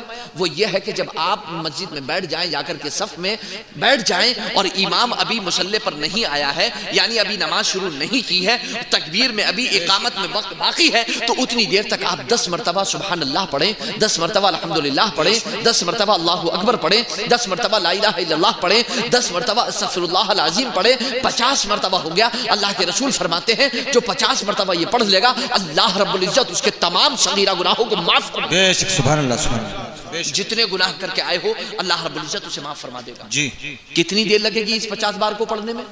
کتنی دیر لگے گی؟ آپ کہو گے 5 منٹ نہیں، 50 سیکنڈ لگیں گے۔ سبحان اللہ سبحان اللہ سبحان اللہ سبحان اللہ، کتنی دیر لگ رہی ہے؟ ہر سیکنڈ پہ تو سبحان اللہ بول رہے ہو آپ، تو 50 سیکنڈ لگیں گے۔ میں کہتا ہوں 100 سیکنڈ کر لو آپ، 2 منٹ مان لو آپ زیادہ سے زیادہ، اس سے زیادہ تو نہیں لگیں گے۔ تو کیا 2 منٹ میں ہم یہ تسبیحات نہیں پڑھ سکتے؟ جبکہ اللہ کے رسول وعدہ فرما رہے ہیں کہ اللہ رب العزت تمہارے گناہوں کو معاف فرما دے گا۔ بے شک اللہ کے رسول سرور کونین صلی اللہ علیہ وسلم ارشاد فرماتے ہیں جو تسبیح دن میں 100 بار کرے جی اللہ رب العزت اس کے گناہوں کو معاف فرمائے گا، اگرچہ اس کے گناہ سمندر کے جھاگ برابر ہوں۔ بے شک اگرچہ سمندر کی جھاگ برابر گناہ ہوں۔ اب اس کے بعد آپ نے کھڑے ہو گئے، امام صاحب نے کہہ دیا اللہ اکبر، آپ کھڑے ہو گئے، نماز آپ نے شروع کر دی، اللہ اکبر کہا۔ کیوں اٹھائے ہاتھ آپ نے؟ آپ کہہ سکتے ہو کہ ہاتھ اس لیے اٹھائے کہ اٹھانا سنت ہے، سنت مصطفیٰ ہے، تکبیر تحریمہ ہے، ہاتھ اٹھانا ہے۔ لیکن میں آپ سے کہوں گا کہ اس سے اوپر اٹھ کر بھی تو سوچو۔ علماء حکمت کیا بیان کرتے ہیں؟ وہ کہتے ہیں کہ ابھی آپ کاروبار سے آ رہے ہو، بیوی بچوں کے پاس سے آ رہے ہو، باہر سے آ رہے ہو، محلے سے آ رہے ہو، بازار سے آ رہے ہو، جگہ جگہ سے آ رہے ہو، تمام سوچ فکر آپ کے دماغ میں گھسی ہوئی ہے، تو تمام جو متوں پر پردے پڑے ہوئے ہیں، سوچ پر جو پردے پڑے ہوئے ہیں، جو فکریں پڑی ہوئی ہیں، ان سب کو پیچھے ڈال کر دل کھول کر دماغ کھول کر رب سے ملاقات کرو۔ جی جو گناہوں کے پردے دلوں پر پڑے ہوئے ہیں ان پردوں کو اٹھا کر رب سے ملاقات کرو۔ بے شک کیونکہ آپ مناجات کرنے آئے ہو، کیونکہ آپ رب سے ملاقات کرنے آئے ہو، کیونکہ آپ رب سے اپنے دل کی بات کہنے آئے ہو، پروردگار عالم کا کلام سننے کے لیے آئے ہو۔ بے شک آپ یہاں پر رحمتوں کی برکھا جو برس رہی ہے اس میں نہانے آئے ہو، جو رحمت کی بارش برس رہی ہے اس میں نہانے آئے ہو، تو آپ دل کھول کر کے نہاؤ نا۔ اس کے بعد آپ کھڑے ہو گئے، امام نے اور آپ نے کیا پڑھا؟ سبحان اللہ پڑھی، سبحانک اللہم و بحمدک و تبارک اسمک و تعالی جدک و لا الہ غیرک، تسبیح کی آپ نے، ثنا کی آپ نے، رب کی حمد کی آپ نے۔ جب آپ اتنی ساری چیزیں کرو گے تو شیطان جو آپ کا ہمیشہ سے دشمن ہے، کیا وہ برداشت کرے گا کہ آپ یہ کرتے رہو؟ کیا وہ برداشت کرے گا کہ آپ یہ کرتے رہو؟ نہیں برداشت کرے گا، نہیں برداشت کرے گا۔ اس لیے اللہ کے رسول نے ارشاد فرمایا کہ شیطان بکری کے بچے کی شکل میں تمہاری صفوں میں گھس جاتا ہے، بے شک اور گھسنے کے بعد تمہارے دلوں میں وسوسے ڈالتا ہے، وسوسے ڈالتا ہے، وسوسے ڈالتا ہے، دلوں میں عجیب عجیب خیالات ڈالتا ہے۔ تو پھر آپ کو کیا حکم ہے؟ علماء کیا فرماتے ہیں کہ جب آپ یہ حمد کر لو، جب آپ یہ ثنا کر لو، جب آپ یہ تسبیح کر لو تو فوراً پڑھو اعوذ باللہ من الشیطان الرجیم، فوراً اعوذ باللہ پڑھو۔ کیا ہوگا اس سے؟ یہ اعوذ باللہ ٹھیک ایسے ہی ہے کہ جیسے جب آپ حج کو جاتے ہو تو وہاں بڑے بڑے 3 شیطانوں کے کنکری مارتے ہو نا، کنکری مارتے ہو نا، اسی کے قائم مقام ہے نماز کے اندر یہ کنکری شیطان کے، جو وہاں 3 شیطانوں کے کنکری مارتے ہو پھینک کر کے، جو وہاں نہیں جا پاتا وہ ہر روز نماز میں کنکریاں مارتا ہے شیطان کے، اعوذ باللہ من الشیطان الرجیم پڑھ کر کے۔ پھر آپ بسم اللہ پڑھتے ہو، پھر سورہ فاتحہ پڑھتے ہو، امام پڑھتا ہے الحمدللہ رب العالمین، سورہ فاتحہ پڑھتا ہے۔ لیکن سوال یہ پیدا ہوتا ہے، یہاں پر میری بات غور سے سننا، جب سورہ فاتحہ کوئی نمازی پڑھتا ہے تو اللہ کی جانب سے ندا ہوتی ہے، آواز آتی ہے، جی کیا ندا ہوتی ہے، کیا آواز آتی ہے؟ پہلی بات تو آپ کو یہ معلوم نہیں ہے اکثر لوگوں کو کہ کیا ندا آتی ہے اور کیا آواز آتی ہے، بلکہ اکثر کو یہ بھی معلوم نہیں ہے کہ ندا آتی بھی ہے کہ نہیں آتی ہے، جی آواز آتی بھی ہے کہ نہیں آتی ہے۔ جیسا کہ آپ کو آج تک یہ نہیں پتا اکثر لوگوں کو کہ جب بھی رات آتی ہے تو ہر رات جب رات کا آدھا حصہ گزرتا ہے یا رات کا تہائی حصہ گزرتا ہے تو اللہ رب العزت آسمان دنیا پر جو زمین کا سب سے قریب ترین آسمان ہے، اللہ رب العزت اس آسمان پر نزول اجلال فرماتا ہے، اس پر اس کے انوار و تجلیات کی بارشیں ہوتی ہیں اور اس کے رحمتیں برستی ہیں، اور ایک آواز آتی ہے ہر رات بخاری شریف اور مسلم شریف کی حدیث پاک ہے کہ ہر رات آسمان سے آواز آتی ہے. کیا آواز آتی ہے؟ کیا آواز آتی ہے؟ حل من سائل یعطا، بے شک. کیا کوئی ہے مانگنے والا کہ جسے عطا کیا جائے؟ حل من مستغفر، کیا ہے کوئی مغفرت چاہنے والا کہ جس کی مغفرت کی جائے؟ بے شک. حل من مسترزق، کیا ہے کوئی رزق چاہنے والا جسے رزق عطا کیا جائے؟ جی. ہر رات آدھی رات کے بعد یہ آواز آتی ہے آسمان سے، اللہ رب العزت کی جانب سے یہ ندا ہوتی ہے، کیا ہے کوئی رزق طلب کرنے والا؟ کیا ہے کوئی مغفرت طلب کرنے والا؟ کیا ہے کوئی اپنی حاجت، اپنی ضرورت، اپنا سوال رکھنے والا رب کی بارگاہ میں کہ اس کی حاجت، اس کی ضرورت، اس کے سوال کو پورا کیا جائے؟ جی. بے شک. کیا ہم نے آدھی رات کے بعد کبھی اس کو سننے کی کوشش کی؟ کیا کبھی ہم نے اس پر لبیک کہنے کی کوشش کی؟ اے پروردگار عالم، میں حاضر ہوں، میں تجھ سے سوال کرتا ہوں، میں تجھ سے اپنی حاجت رکھتا ہوں، ضرورت کا ذکر کرتا ہوں، میں تجھ سے مغفرت چاہتا ہوں. کبھی ہم نے کہا میں تجھ سے رزق چاہتا ہوں؟ نہیں. ہم تو عشاء کی نماز پڑھنے کے بعد بہت آرام سے سو جاتے ہیں، آواز رات بھر لگتی رہتی ہے، یہاں تک کہ فجر تک لگتی رہتی ہے، مگر ہم نے کبھی اس پر کان دھرنے کی کوشش نہیں کی. ہمیں کبھی معلوم نہیں ہوا کہ آواز آ رہی ہے. ٹھیک اسی طرح ہر روز، ہر نماز میں، ہر رکعت میں جب آپ سورہ فاتحہ پڑھتے ہو تو آواز آتی ہے، مگر آپ نے کبھی سننے کی کوشش نہیں کی. بے شک. کیا آواز آتی ہے؟ جب آپ پڑھتے ہو الحمدللہ رب العالمین تو آواز آتی ہے حمیدنی عبدی، بے شک. میرے بندے نے میری حمد کی، میرے بندے نے میری حمد کی. جب آپ پڑھتے ہو الرحمن الرحیم آواز آتی ہے اثنا علی عبدی، میرے بندے نے میری ثنا کی. جب آپ پڑھتے ہو مالک یوم الدین تو آواز آتی ہے مجدنی عبدی، میرے بندے نے میری پاکی، بزرگی، میری عظمت بیان کی. جب آپ پڑھتے ہو ایاک نعبد و ایاک نستعین، ہم تیری ہی عبادت کرتے ہیں اور تجھی سے مدد چاہتے ہیں، جب آپ یہ پڑھتے ہو تو پروردگار عالم کی طرف سے حکم ہوتا ہے. کیا حکم ہوتا ہے؟ ھذا بینی و بین عبدی، یہ تو میرے اور میرے بندے کے درمیان کا معاملہ ہے. جی بے شک. یہ تو میرے اور میرے بندے کے، یہ میرے اور میرے بندے کے درمیان کا معاملہ ہے. اتنا پیارا کلام، اتنا پیارا کلام. جب آپ کہتے ہو ہم تیری عبادت کرتے ہیں، تجھی سے مدد چاہتے ہیں، تو آواز آتی ہے یہ میرا بندہ ہے اور یہ میرے اور اس کے درمیان کا معاملہ ہے. اور جب آپ پڑھتے ہو اہدنا الصراط المستقیم، ہمیں سیدھی راہ چلا، صراط الذین انعمت علیہم، راہ ان کی جن پر تیرا انعام ہوا، احسان ہوا. جب آپ یہ پڑھتے ہو آخر تک والضالین تک تو آواز آتی ہے سألنی عبدی ولعبدی ما سأل، میرے بندے نے مجھ سے مانگا ہے، مجھ سے سوال کیا ہے، اور میرے بندے کے لیے وہی ہے جو اس نے مانگا ہے، جو اس نے سوال کیا ہے. یہ آواز آتی ہے. کیا کبھی ہم نے یہ آواز سننے کی کوشش کی؟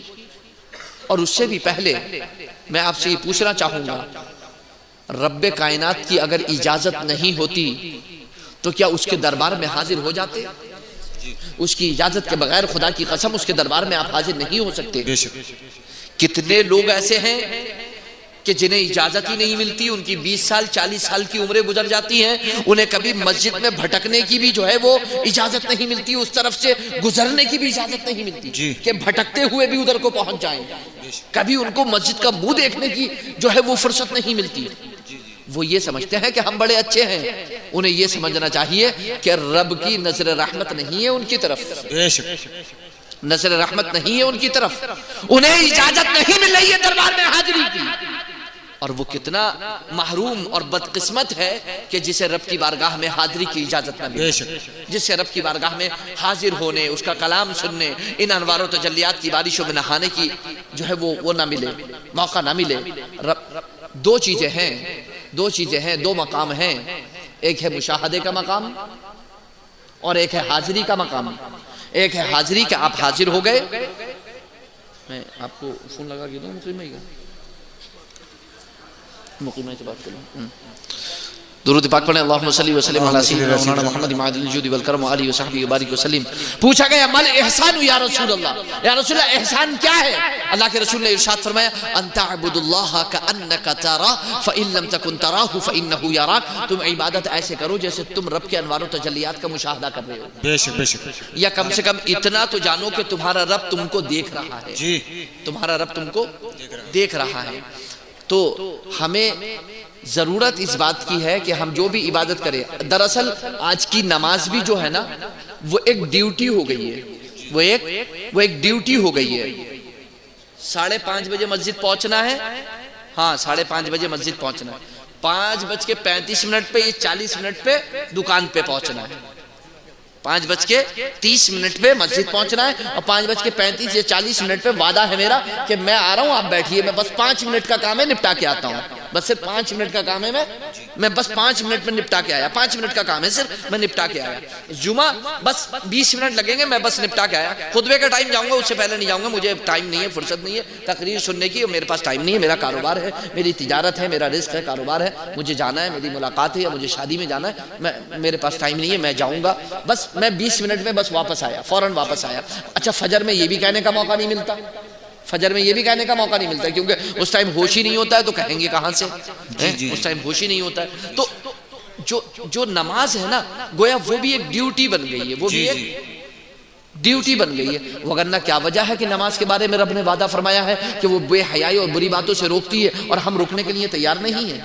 جی عبادت کو اگر عبادت کی نیت سے کیا جائے اور اس کی لذتیں حاصل کر کے کیا جائے تو پھر کیسے ہو سکتا ہے کہ وہ آپ کو بے حیائی بری باتوں سے نہ روکے. لیکن عبادت کو عبادت کے ڈھنگ سے تو کیا جائے. جب عبادت بھی عادت بن جائے, عادت سمجھ کے کیا جائے, تو فرق کیا ہے پھر عادت اور عبادت میں؟ عادت تو یہ ہے کہ آپ روزانہ کھانا بھی کھاتے ہو, عادت تو یہ ہے کہ 15 منٹ عشاء میں نکالتے ہو کھانا کھانے کے, رات کو 15 منٹ دوپہر کو کھانا کھانے کے نکالتے ہو, 15 منٹ صبح کو ناشتے کے لیے نکالتے ہو, کھانے کے لیے نکالتے ہو. تو اگر 5-5 منٹ نماز کے لیے نکال لے ہو تو وہ بھی عادت میں ہے کیا؟ تو یہ سوچنے کی ضرورت ہے کہ ہماری کچھ اب تو ہماری عبادت بھی گویا عادت سی بنتی چلی جا رہی ہے. عبادت والا مسئلہ نہیں ہے, کیونکہ عبادت والا مسئلہ کیا ہے؟ مولا علی رضی اللہ تعالیٰ عنہ کے تیر لگا, سیدنا امیر المؤمنین حضرت مولا علی کرم اللہ تعالیٰ وجہہ الاسنا کے تیر لگا اور نماز میں کھڑے ہو گئے اور وہ کھینچ لیا گیا, انہیں احساس بھی نہیں ہوا. انہیں احساس بھی نہیں ہوا, انہیں پتہ بھی نہیں چلا. حضرت امام اعظم ابو حنیفہ رضی اللہ تعالیٰ عنہ کے بھیر گھس گئی, 17 جگہ کاٹا, انہیں پتہ بھی نہیں چلا, انہیں پتہ بھی نہیں چلا. تو نماز تو بالکل الگ چیز ہے, نماز تو بالکل الگ چیز ہے. اب آپ نماز پڑھ رہے ہو, روزہ رکھ رہے ہو, اور آپ بالکل مطمئن ہو کہ مجھے جنت ملے گی, مجھے جنت ملے گی. میں آپ سے ایک سوال کروں, آپ کو جنت آپ کے عمل کے بدلے میں ملے گی یا نہیں؟ عمل کے بدلے میں جنت ملے گی کہ نہیں ملے گی؟ بے شک ملے گی, بے شک. قرآن فرماتا ہے ادخلوا الجنت بما کنتم تعملون, داخل ہو جاؤ جنت میں بدلہ اس کا جو تم دنیا میں کرتے تھے. قرآن کہتا ہے یہ, اور اللہ کے رسول سرور کونین صلی اللہ علیہ وسلم کیا ارشاد فرماتے ہیں؟ لن يدخل احدکم الجنت عملو, ہرگز تم میں سے کسی کو بھی اس کا عمل جنت میں داخل نہیں کرے گا. قرآن یہ کہہ رہا ہے کہ تم جنت میں داخل ہو جاؤ, بدلہ اس کا جو تم دنیا میں عمل کرتے تھے. اور حضور یہ فرما رہے ہیں تم میں سے کسی کو اس کا عمل جنت میں داخل نہیں کرے گا.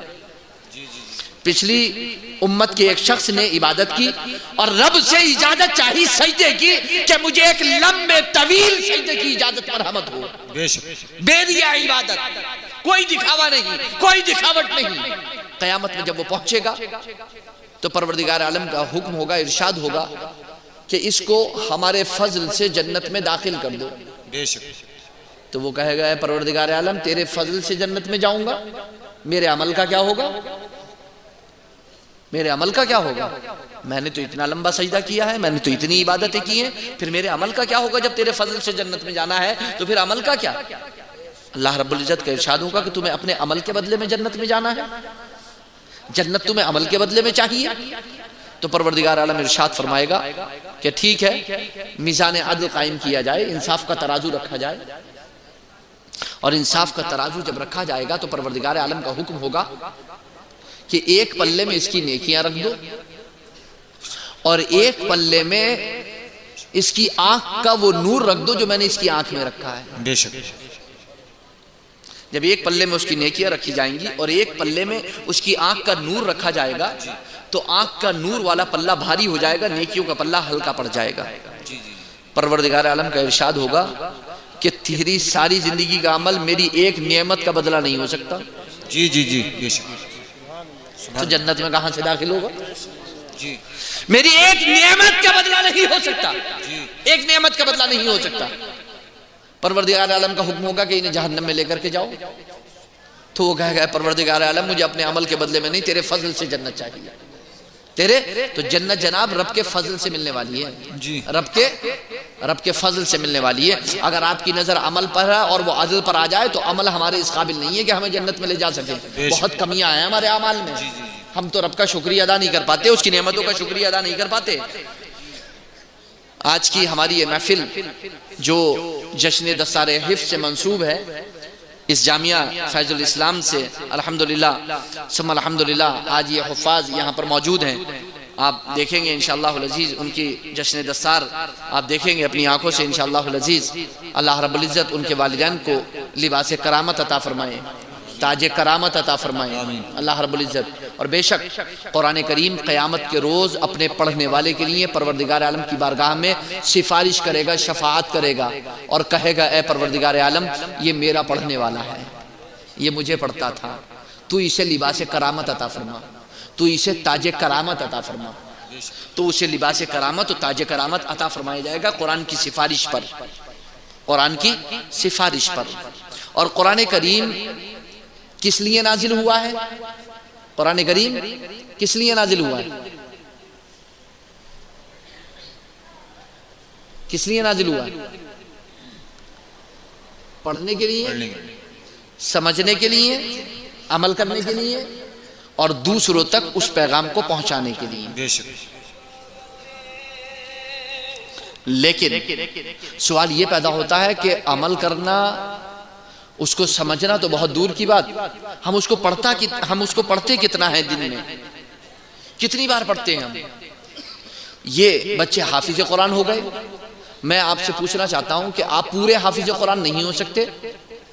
ہماری مائیں بہنیں بیٹیاں بھی سن رہی ہیں سب، وہ ہرگز یہ نہ سوچیں کہ ان کے بس کی بات نہیں ہے قرآن حفظ کرنا یا عالمہ بننا یا حدیث کی حافظہ بننا.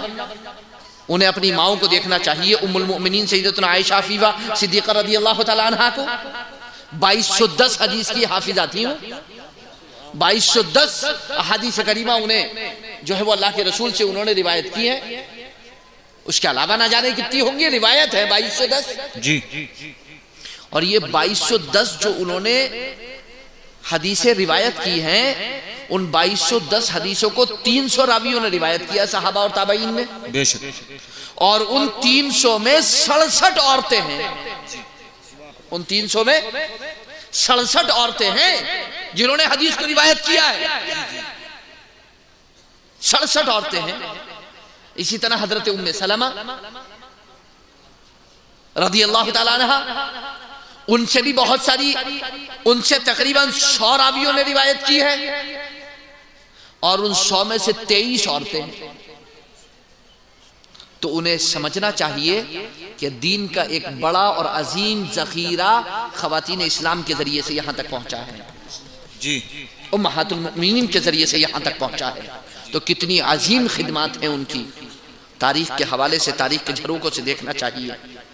حضرت حوا سے لے کر کے اور امہات المؤمنین تک دیکھنا چاہیے کہ کیسے دین یہاں تک پہنچا، کیا کردار ان کا رہا، کس طریقے سے انہوں نے ہم تک یہ پیغام پہنچائے.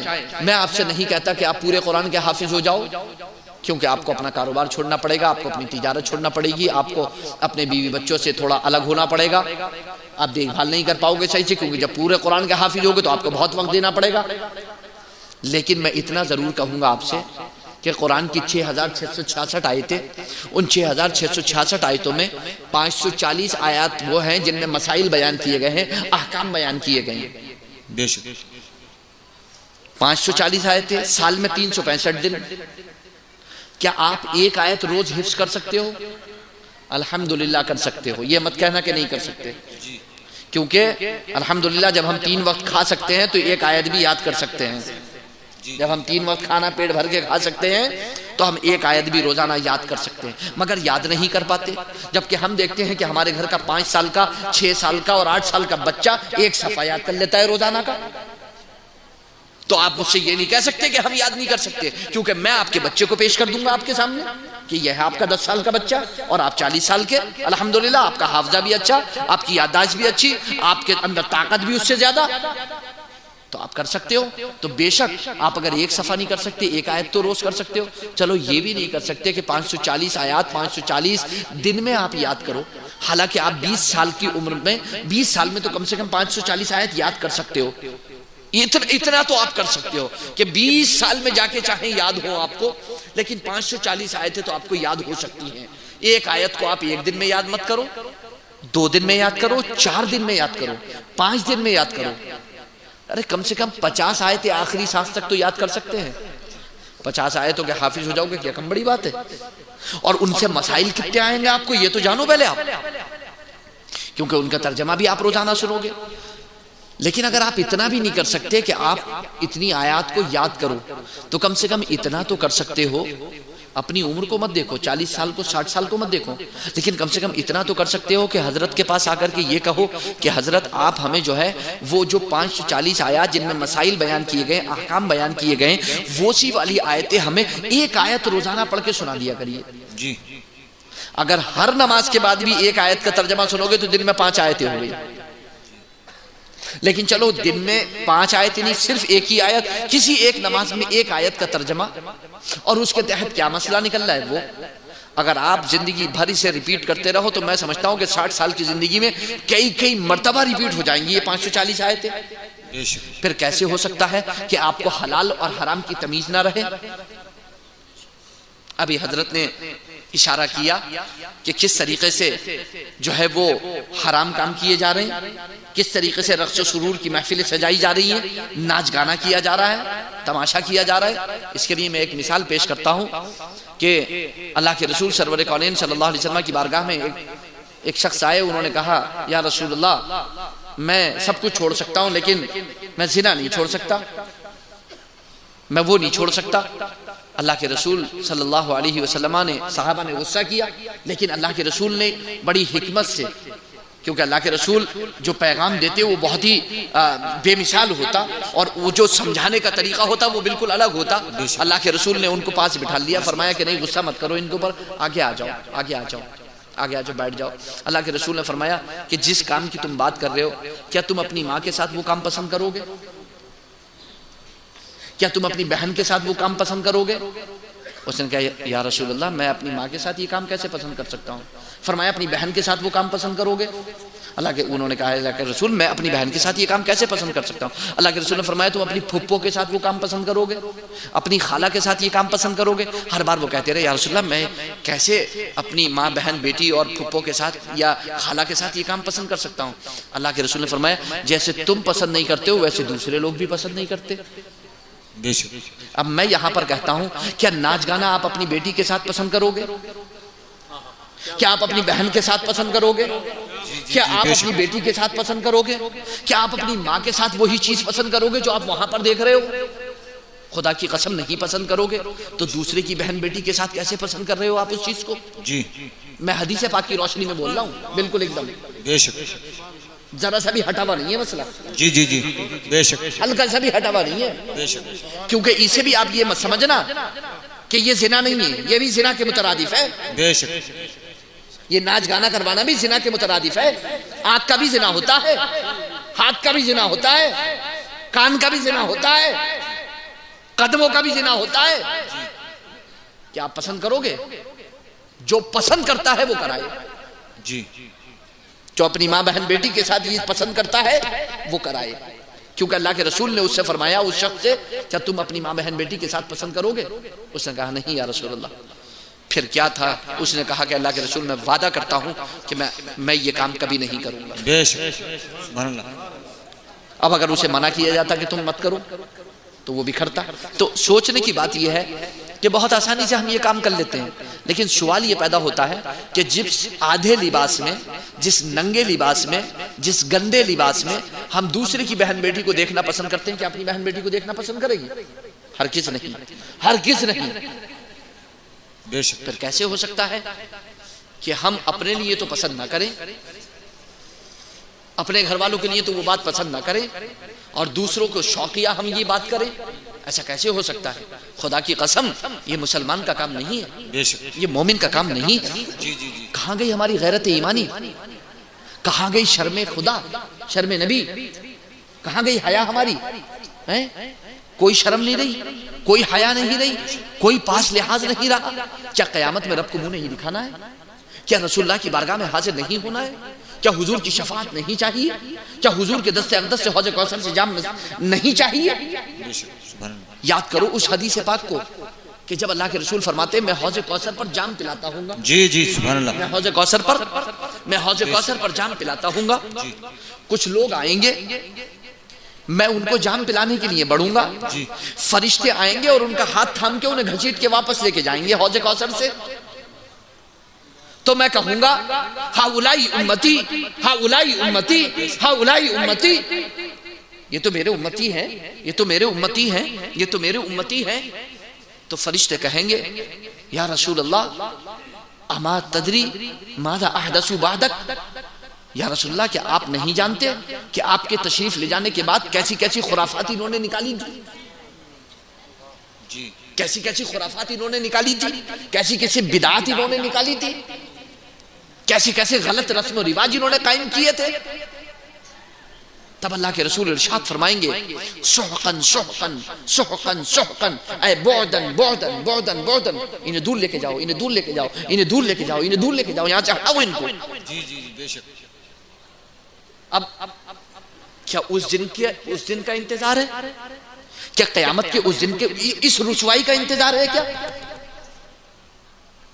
یا خدا سے اعلان جنگ ہے کہ ہم تو ناچ کریں گے، دیکھتے ہیں خدا ہمارا کیا کرے گا، نعوذ باللہ، دیکھتے ہیں رسول ہمارا کیا کریں گے، نعوذ باللہ، ہم تو کریں گے ناچ؟ کیا کس سے اعلان جنگ ہے؟ کس سے لڑنا ہے آپ کو، مقابلہ کرنا ہے؟ قیامت میں رب سے اعلان جنگ کرنا ہے آپ کو، یا قبر کے فرشتوں سے اعلان جنگ ہے، منکر نکیر سے اعلان جنگ ہے؟ کس سے اعلان جنگ ہے کس سے؟ اتنی ہمت، اتنی جرت، اتنی جسارت کس بنیاد پر؟ بے شک۔ خدا کی قسم یہ اعلان جنگ مولانا لوگوں کے ساتھ نہیں ہے، یہ رب کے ساتھ اعلان جنگ ہے۔ بے شک۔ کیا منہ دکھائیں گے ہم قیامت کے روز؟ کیسے ہو سکتا ہے کہ مسلمان ان کے علماء ان کو بتائیں، قرآن و حدیث پڑھ کر کے سنائیں، اور وہ کہیں کہ تمہارا قرآن تمہیں مبارک، تمہاری حدیث تمہیں مبارک، تمہارا اسلام تمہیں مبارک، ہمیں تو وہ مبارک جو ہم کر رہے ہیں؟ کیا یہ ایسا نہیں ہے؟ ایسا ہی ہے۔ اگر آپ کو کوئی عالم کسی غلط کام سے روکتا ہے، منع کرتا ہے، کیا آپ نے اللہ کے رسول کی وہ حدیث نہیں سنی؟ الغناء تنبت النفاق فی القلب کما ینبت الماء الزرع، گانا دل میں ایسا نفاق پیدا کرتا ہے کہ جیسے پانی کھیتی کو سیراب کرتا ہے۔ بے شک۔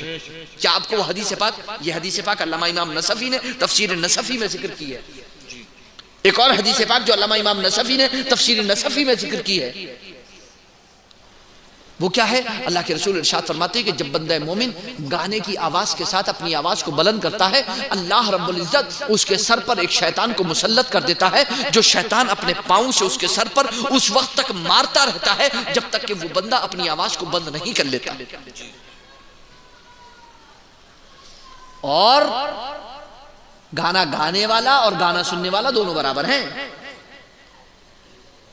شیطان کی لاتیں صرف گانا گانے والے کو نہیں پڑیں گی، جو بیٹھا ہوا گانے سن رہا ہے اس کو بھی شیطان کی لاتیں پڑیں گی، کیونکہ وہ بھی گانے والے ہی کے برابر ہے۔ جی سوچنے کی بات ہے، ایسا کیسے ہو سکتا ہے؟ کیا ہوا ہے ہمارے مزاج کو؟ کیا ہو گیا ہے ہمیں؟ کیوں ہماری روحیں اتنی بیمار ہو گئی ہیں کہ راتوں دن علاج کیا جا رہا ہے مگر کوئی اثر اس کا نہیں ہوتا؟ آج سے جو بھی ایسا کرے گا تو ہم تو یہی سمجھیں گے کہ وہ اپنی ماں بہن بیٹیوں کے ساتھ بھی اس کو پسند کرتا ہے، اسی لیے ایسا کر رہا ہے۔ جی جی جی ہم یہی سمجھیں گے۔ اور یہی اعلان رہے گا ہماری طرف سے ہر اس شخص کے لیے جو ایسا کرتا ہے، کھلا ہوا اعلان رہے گا اس کے لیے۔ بے شک آپ جان لیں اس شخص کے بارے میں جو ایسا کرتا ہے، آپ یقین کے ساتھ جان لیں کہ وہ پسند کرتا ہے اپنی ماں بہن بیٹیوں کے لیے بھی یہ بات پسند کرتا ہے جی، اگر کوئی ایسا کرتا ہے تو۔ سوچنے کی ضرورت ہے، سمجھنے کی ضرورت ہے۔ ایک ہے شریعت، ایک ہے طبیعت۔ قرآن صاف فرماتا ہے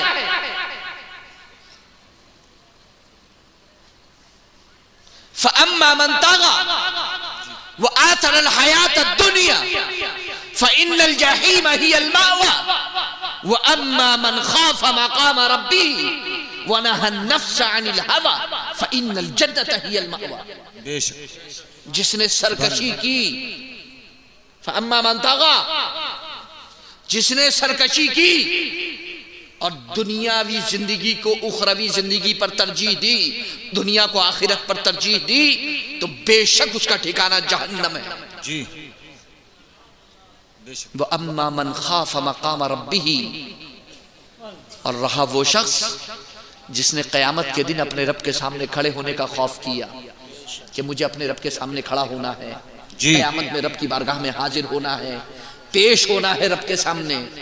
اور صرف خوف ہی کافی نہیں ہے، بلکہ قرآن فرماتا ہے وَنَهَى النَّفْسَ عَنِ الْهَوَى، اور اس نے اپنے نفس کو نفسانی خواہشات سے روک کر کے رکھا، اپنے بس میں، اپنے کنٹرول میں رکھا، اپنے نفس کو بے راہ نہیں ہونے دیا، اپنے نفس کو تھام کر کے رکھا، کنٹرول میں رکھا، نفسانی خواہشات سے روک کر کے رکھا۔ فَإِنَّ الْجَنَّةَ هِيَ الْمَأْوَى، تو بے شک جنت ہی اس کا ٹھکانہ ہے۔ بے شک، سبحان اللہ۔ پارہ نمبر 15 سورہ بنی اسرائیل کا رکوع نمبر 2، اللہ رب العزت ارشاد فرماتا ہے من کان یرید العاجلۃ عجلنا له فیہا ما نشاء لمن نرید ثم جعلنا له جہنم یصلاها مذموما مدحورا ومن اراد الآخرۃ وسعى لها سعیها وهو مؤمن فاولئک کان سعیهم مشکورا کلا نمد هؤلاء وهؤلاء من عطاء ربک وما كان عطاء ربک محظورا انظر کیف فضلنا بعضهم على بعض وللآخرۃ اکبر درجات و اکبر تفضیلا۔ سبحان اللہ۔ قرآن دو مریدوں کی بات کرتا ہے، دو مریدوں کی بات کرتا ہے قرآن۔ یقیناً آپ کسی نہ کسی پیر کے مرید ہوں گے، لیکن قرآن بھی مرید کی بات کرتا ہے۔ کسی نہ کسی پیر کے مرید ہوں گے آپ، لیکن قرآن بھی دو مرید کی بات کرتا ہے، ایک ہے مرید دنیا اور ایک ہے مرید آخرت۔ مرید دنیا کے لیے جو صرف دنیا کا ارادہ کرتا ہے، جو صرف دنیا چاہتا ہے، اس کے لیے ذلت اور رسوائی کا وعدہ رب نے فرمایا ہے۔ اور جو مرید آخرت ہے اس کے لیے کامیابی، کامرانی، سرفرازی، سعادت، نیک بختی، خوش بختی کا وعدہ رب نے فرمایا۔ جی اب طے آپ کو کرنا ہے کہ آپ مرید دنیا ہو یا مرید آخرت۔ جی آپ مرید دنیا ہو یا مرید آخرت، طے آپ کو کرنا ہے، آپ کو طے کرنا ہے، آپ ہی کو سمجھ رہا ہے کہ آپ کو چلنا کون سے راستے پر ہے، مرید دنیا والے یا مرید آخرت والے، آپ دنیا کے طلبگار ہو یا آخرت کے طلبگار ہو، یہ آپ کو طے کرنا ہے۔ تو جو بھی سرکشی کرے، اگر وہ مانتا ہے تو ٹھیک، باز آتا ہے تو ٹھیک، اگر نہیں آتا ہے تو پھر اس سے قطع تعلق کیا جائے گا، اس سے قطع تعلق۔ اور یہ قطع تعلق کرنے کے لیے میں نہیں کہہ رہا ہوں آپ سے، بلکہ جب آپ ہر روز عشاء کی نماز پڑھتے ہو اور اس میں وطر پڑھتے ہو تو خدا کی قسم وطر کی نماز میں ہر روز دعائے قنوت کے اندر رب سے یہ رب کی بارگاہ میں کھڑے ہو کر کے وعدہ کرتے ہو وَنَخْلَعُ وَنَتْرُكُ مَنْ يَفْجُرُكُ، اے پروردگار عالم جو تیرا گناہگار ہے ہم اسے چھوڑتے ہیں، اس سے جدا ہوتے ہیں۔ جو رب کی بارگاہ کا گناہگار ہے، جو فاجر ہے، گناہگار ہے، کھلم کھلا اعلانیہ گناہ کرتا ہے، اللہ اور اس کے رسول کا مخالف ہے، ہم اس سے جدا ہوتے ہیں، ہم اس کو چھوڑتے ہیں۔ یہ کسی مولوی کی بات نہیں ہے، ہر روز آپ اپنی زبان سے یہ وعدہ کرتے ہو، رب کی بارگاہ میں نماز میں کھڑے ہو کر کے یہ وعدہ کرتے ہو۔ یا تو آپ اس وعدے کو نبھاؤ گے یا اس کی خلاف ورزی کرو گے۔ یہ آپ کے اوپر ہے۔ آپ سمجھتے ہو کہ مولویوں کی باتیں ہیں، یہ مولویوں کی باتیں نہیں ہیں۔ رب کی بارگاہ میں نماز میں کھڑے ہو کر ہر روز یہ وعدہ کرتے ہو آپ۔ یہ پتہ کیوں نہیں چلا آج تک آپ کو؟ میں پھر وہی کہوں گا، کیونکہ آج تک آپ نے کبھی نماز کو جانا ہی نہیں کہ نماز کیا ہے، آپ نے کبھی سمجھا ہی نہیں کہ نماز کیا ہے۔ کیا نہیں ہے نماز؟ عبادت قولی نماز ہے، عبادت فعلی نماز ہے، عبادت بدنی نماز ہے، عبادت مالی نماز ہے۔ کون سی عبادت جو نماز کے اندر نہیں ہے؟ آپ تسبیح کرتے ہو، تحلیل کرتے ہو، تقدیس کرتے ہو، سبحان اللہ پڑھتے ہو، رب کی ثنا کرتے ہو، تعریف کرتے ہو، قرات کرتے ہو، دعا کرتے ہو، سب عبادت قولی ہے۔ آپ قوما کرتے ہو، جلوس کرتے ہو، قیام کرتے ہو، رکوع کرتے ہو، سجدہ کرتے ہو، سب عبادت فعلی ہے۔ آپ طہارت حاصل کرتے ہو، پاکیزہ لباس پہنتے ہو، موٹر سائیکل کا پیٹرول خرچ کر کے مسجد جاتے ہو، سب عبادت مالی ہے۔ آپ کو سمجھنے کی ضرورت ہے۔ اگر آپ اس کو نہیں سمجھیں گے تو پھر آپ دین کے اتنے قریب نہیں آئیں گے کہ جتنا قریب آپ کو ہونا چاہیے تھا۔ مسلمانوں میں تو گناہ کا نام و نشان نہیں ہونا چاہیے تھا۔ جی حضور تو گناہوں کو مٹانے کے لیے تشریف لائے تھے۔ محبت کا وعدہ سچا کر کے دکھانا چاہیے، جھوٹا نہیں۔ کیا ہوا؟ درود پاک پڑھیں۔ اللہم صلی وسلم علی سیدنا و مولانا محمد معدن الجود والکرم و آلہ و صحبہ و بارک وسلم، صلاۃ و سلام علیک یا رسول اللہ، صلاۃ و سلام علیک یا حبیب اللہ، یا کریم اللہ و علی آلک و اصحابک یا شفیعنا عند اللہ۔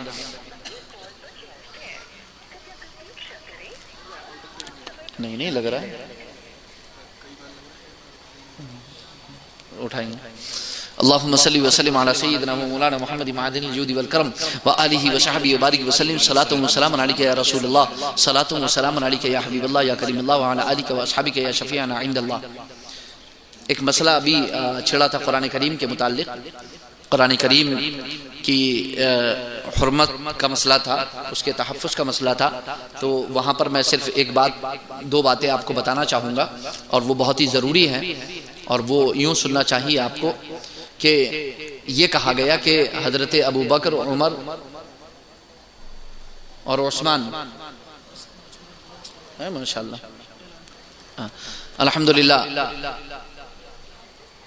حضرت علامہ مولانا مفتی سید مقیم الرحمن صاحب حفظہ اللہ ورعا بس چند ہی لمحات میں یہاں پہنچنے والے ہیں الحمدللہ، اور جیسے ہی پہنچیں گے، انہوں نے ماشاءاللہ وعدہ کیا تھا، وعدے کے مطابق ماشاءاللہ پہنچنے والے ہیں الحمدللہ ثم الحمدللہ۔ تو ان کا بہترین خطاب آپ سنیں گے، وہ ان کی تقریر آپ کو بہت پسند آئے گی، کیونکہ ان کا ماشاءاللہ انداز بھی بڑا انوکھا اور بڑا نرالا ہے، اور وہ محبت بھی بہت کرتے ہیں، اور اسی میں جو ہے وہ اسی میں بہت سمجھا بھی دیتے ہیں ماشاءاللہ، الحمدللہ ثم الحمدللہ۔ تو بہت شدت کے ساتھ آپ کو ان کا انتظار ہوگا۔ دراصل میں بھی یہ چاہتا تھا کہ پہلے تشریف لے آئیں تو میں بھی ان کی تقریر سن لوں، کیونکہ مجھے بھی اتفاق نہیں ہوتا ہے ان کی تقریر سننے کا، کیونکہ اکثر و بیشتر جو ہے وہ ہم الگ ہی الگ جو ہے وہ ممبر پر رہتے ہیں، تو اس لیے سن نہیں پاتے، اور کبھی کبھار سننے کو مل جاتی ہے۔ میں بھی یہ چاہتا تھا کہ میں ان کی تقریر سنوں، میں نے اس لیے ان سے گزارش کی تھی کہ آپ ایسا کریں پہلے تشریف لے چلیں، تو ہمیں بھی سننے کو مل جائے گی، اچھا رہے گا۔ تو کہا کہ میں پہنچ جاتا پہلے، لیکن مجھے تھوڑا سا رک کر کے پہنچنا ہے۔ میں نے کہا جیسے آپ کی مرضی ہو۔ حضرت نے بھی فرمایا کہ ان کی مرضی ہے، چاہے پہلے آئیں چاہے بعد میں آئیں، وہ جب چاہیں آئیں، ان کا اپنا پروگرام ہے، اپنا جلسہ ہے الحمدللہ۔ تو پہنچنے والے ہیں انشاءاللہ العزیز، ان کا بہترین خطاب سنیں گے۔ نوجوان تو بہت پسند کرتے ہیں ماشاءاللہ، بہت ہی، ہاں ماشاءاللہ اس ٹائم تو ان کا جواب نہیں ہے، اور شاید میرے خیال سے ہندوستان کا کوئی کونا ہے کہ جہاں تک وہ تقریر کرنے پہنچ نہیں گئے۔ جی بے شک۔ اور میں نے بلکہ حد تو یہ ہے کہ والد ماجد کا جو عرس ہے، عرس شاہدی، وہ بھی میں نے اپنے ہاتھ سے ان کی ڈائری میں لکھا تھا، تاکہ کہیں ایسا نہ ہو کہ بھولے میں، کہیں یاد میں، کہیں ایسا نہ ہو کہ یہ نوٹ ہو جائے کسی جگہ، پھر ظاہر سی بات ہے کہ اس سے وعدہ خلافی ہوگی اس جگہ پر۔ تو ماشاءاللہ میں نے کہا آپ نوٹ کر لیجئے میرے سامنے، کیونکہ مجھے معلوم ہے اگلے 3-4 مہینے تک آپ کے پاس وقت نہیں ہے، اس لیے نوٹ کر لیجئے۔ لیکن یہاں کے لیے میں نے بھی گزارش کی تھی، حضرت نے بھی کہا تھا ماشاءاللہ۔ تو الحمدللہ تشریف لانے والے، ان کا بہترین خطاب آپ سنیں گے۔ اللہ رب العزت قبول فرمائے، دارین کی سعادت و برکتوں سے مالا مال فرمائے۔ میں یہ بات بتا رہا تھا آپ کو کہ یہ کہا گیا کہ قرآن کریم میں 26 آیتیں ڈال ڈال دی گئی، گھسڑ دی گئی، نعوذ باللہ استغفر اللہ، حضرت ابوبکر عمر عثمان رضی اللہ تعالیٰ عنہ مجمعین نے ڈال دی. مجھے اس سے مطلب نہیں ہے، اس لعین سے مردود سے مجھے کوئی مطلب نہیں ہے، لیکن میں یہ چاہتا ہوں کہ آپ اس کو سمجھنے کی کوشش کریں. آپ اس کا جواب کیسے دیں گے؟ اگر کوئی غیر مسلم آپ سے کہیں کسی جگہ سوال کرتا ہے کہ جناب کسی فلاں بندے نے یہ کہا ہے، تو آپ کے پاس اس کا کیا جواب ہے؟ تو آپ کیا جواب دے پاؤ گے اس کو؟ یہ کہو گے وہ لعین ہے، مردود ہے، کمینہ ہے، کتا ہے، گنوار ہے، یہ کہو گے؟ نہیں، جواب تو دینا پڑے گا نا آپ کو. یہ جواب تھوڑی ہے، جواب آپ کو دینا پڑے گا. جواب کیا ہے؟ آپ کو جواب یاد رکھنا چاہیے. پارہ نمبر 14 سورہ ہجر کی آیت نمبر 9، جس میں اللہ رب العزت ارشاد فرماتا ہے اِنَّا نَحْنُ نَزَّلْنَا الذِّكْرَ وَإِنَّا لَهُ لَحَافِظُونَ، بے شک ہم نے ہی قرآن نازل کیا اور ہم ہی اس کے محافظ و نگہبان ہیں. بے شک بے شک ہم ہی اس کے محافظ اور نگہبان ہیں. اسی طرح سورہ حامیم سجدہ کی آیت نمبر 42 لا یأتیہ الباطل من بین یدیہ ولا من خلفہ تنزیل من حکیم حمید، باطل نہ اس کے آگے سے آ سکتا، باطل نہ اس کے پیچھے سے آ سکتا. یہ حکیم حمید کا نازل کیا ہوا ہے، یہ حکیم حمید کا نازل کیا ہوا ہے. ٹھیک ہے، تو دو باتیں ہمیں ذہن میں رکھنا ہے. ایک نے کہا تھا کہ 26 آیتیں ڈال دی گئی، اور دوسرے نے اس کی سپورٹ میں کہا کہ پہلی بات تو یہ ہے کہ قرآن کی جو ترتیب ہے وہی الٹی پلٹی ہے، وہی قرآن کی ترتیب ٹھیک نہیں ہے. دونوں باتوں کا جواب آپ کو ذہن میں رکھنا ہے. تو ہم ان سے یہ پوچھنا چاہتے ہیں کہ جناب یہ پارہ نمبر 14 سورہ ہجر کی آیت نمبر 9 جس میں رب نے فرمایا ہم نے نازل کیا ہے، ہم اس کے محافظ و نگہبان ہیں، اور سورہ حمیم سجدہ کی آیت نمبر 42 جس میں فرمایا کہ نہ آگے سے باطل آ سکتا نہ پیچھے سے آ سکتا، ایک حرف کا بھی رد و بدل اس میں نہیں ہو سکتا، کوئی تغیر، کوئی تبدل، کوئی تغییری، کوئی تبدیل اس میں نہیں ہو سکتی. جب نہیں ہو سکتی تو ہم ایسے لوگوں سے پوچھنا چاہتے ہیں جو یہ کہتے ہیں کہ حضرت ابوبکر عمر عثمان نے 26 آیتیں ڈال دی، گھسڑ دی معاذ اللہ. ہم ان سے پوچھنا چاہتے ہیں کہ قرآن کی ان 2 آیتوں پر ایمان لاتے ہو یا نہیں؟ وہ کہیں گے لاتے ہیں. تو ہم یہ سوال کرنا چاہیں گے جب تم ایمان لاتے ہو تو یہ بتاؤ کہ ان دونوں آیتوں میں رب نے وعدہ فرمایا ہے حفاظت کا یا نہیں؟ بے شک حفاظت کا وعدہ فرمایا ہے. جب حفاظت کا وعدہ فرمایا ہے تو یہ بتاؤ کہ جب حضرت ابوبکر عمر نے عثمان نے نعوذ باللہ 26 آیتیں ڈالی تو اس وقت رب حفاظت پر قادر تھا کہ نہیں؟ اگر قادر تھا تو روکا کیوں نہیں؟ یا یہ کہہ دو کہ قادر نہیں تھا تو تمہارا حساب ویسے ہی چکتا ہو جائے گا، اور یہ تم کہہ نہیں سکتے کہ قادر نہیں تھا. یہی کہو گے کہ قادر تھا. جب قادر تھا تو گھسڑ کیسے دی؟ جی تو تم یہ کہو گے بچاؤ میں کہ قادر تو تھا لیکن اپنا وعدہ نبھا نہیں پایا معاذ اللہ استغفر اللہ، یا بھول گیا معاذ اللہ، اور اللہ اس سے پاک ہے، تب بھی تمہارا حساب چکتا ہو جائے گا. پھر ہم اس کے ساتھ یہ پوچھنا چاہیں گے تم سے کہ یہ بتاؤ کہ قرآن میں کمی یا زیادتی کرنے والے کا کیا حکم ہے؟ وہ مسلمان رہے گا یا غیر مسلم ہو جائے گا، کافر ہو جائے گا، خارج از اسلام ہو جائے گا، اسلام سے خارج ہو جائے گا؟ تو لامحالہ تم یہی کہو گے، اور تمام شیعہ یہی کہہ رہے ہیں آج کہ اس ایک بھی حرف گھٹانے یا بڑھانے والا جو ہے وہ خارج از اسلام ہے. تو اب یہ بتاؤ کہ ابو بکر و عمر خارج از اسلام ہے کہ نہیں؟ نعوذ باللہ. اگر تم یہ کہو گے خارج از اسلام ہیں تو ہم تم سے یہ سوال کریں گے کہ مولا علی نے انہیں خلیفہ مانا کہ نہیں؟ جی تو تم یہ کہو گے خلیفہ مانا، تو ہم تم سے یہ پوچھیں گے کہ خارج از اسلام کو خلیفہ ماننا کیسا ہے؟ اس کا کیا حکم ہے جو خارج از اسلام کو خلیفہ برحق مانے؟ جی جی جی بے شک امام برحق مانے؟ جی جی جی اس کا کیا حکم ہے تمہاری نظر میں؟ اور اگر تم یہ کہو گے کہ خارج از اسلام نہیں ہے تو پھر اس کا مطلب یہ ہے کہ تمہارے نزدیک قرآن میں کمی زیادتی کرنے والا خارج از اسلام نہیں مسلمان ہی ہے، چاہے وہ کتنی کمی زیادتی کر لے. تو پھر جھگڑا کائے کا ہے حضرت ابوبکر عمر عثمان سے تمہارا؟ نعوذ باللہ استغفر اللہ. اور پھر تم نے یہ دعویٰ کیا کہ میں مولا علی کا چاہنے والا ہوں، تو ہم یہ کہنا چاہیں گے تم نے جو کہا کہ قرآن میں 26 آیتیں ڈال دی، اپنی اس بکواس کو تو تم اپنے پاس رکھو، لیکن ہم تم سے یہ پوچھنا چاہیں گے کیا تم مولا علی سے اس بات کو ثابت کر سکتے ہو صحیح سند کے ساتھ کہ مولا علی نے کہیں پر یہ فرمایا ہو کہ ابو بکر عمر عثمان نے 26 آیتیں ڈال دی تھی، چلو کوئی بات نہیں ہے بعد میں ہم دیکھ لیں گے، یا ہمارا زمانہ آئے گا تو ہم بدل دیں گے یا ہم نکال دیں گے؟ ایسا کچھ انہوں نے کہا تھا؟ نہیں ثابت کر سکتے، کبھی بھی نہیں ثابت کر سکتے، کہیں بھی نہیں ثابت کر سکتے.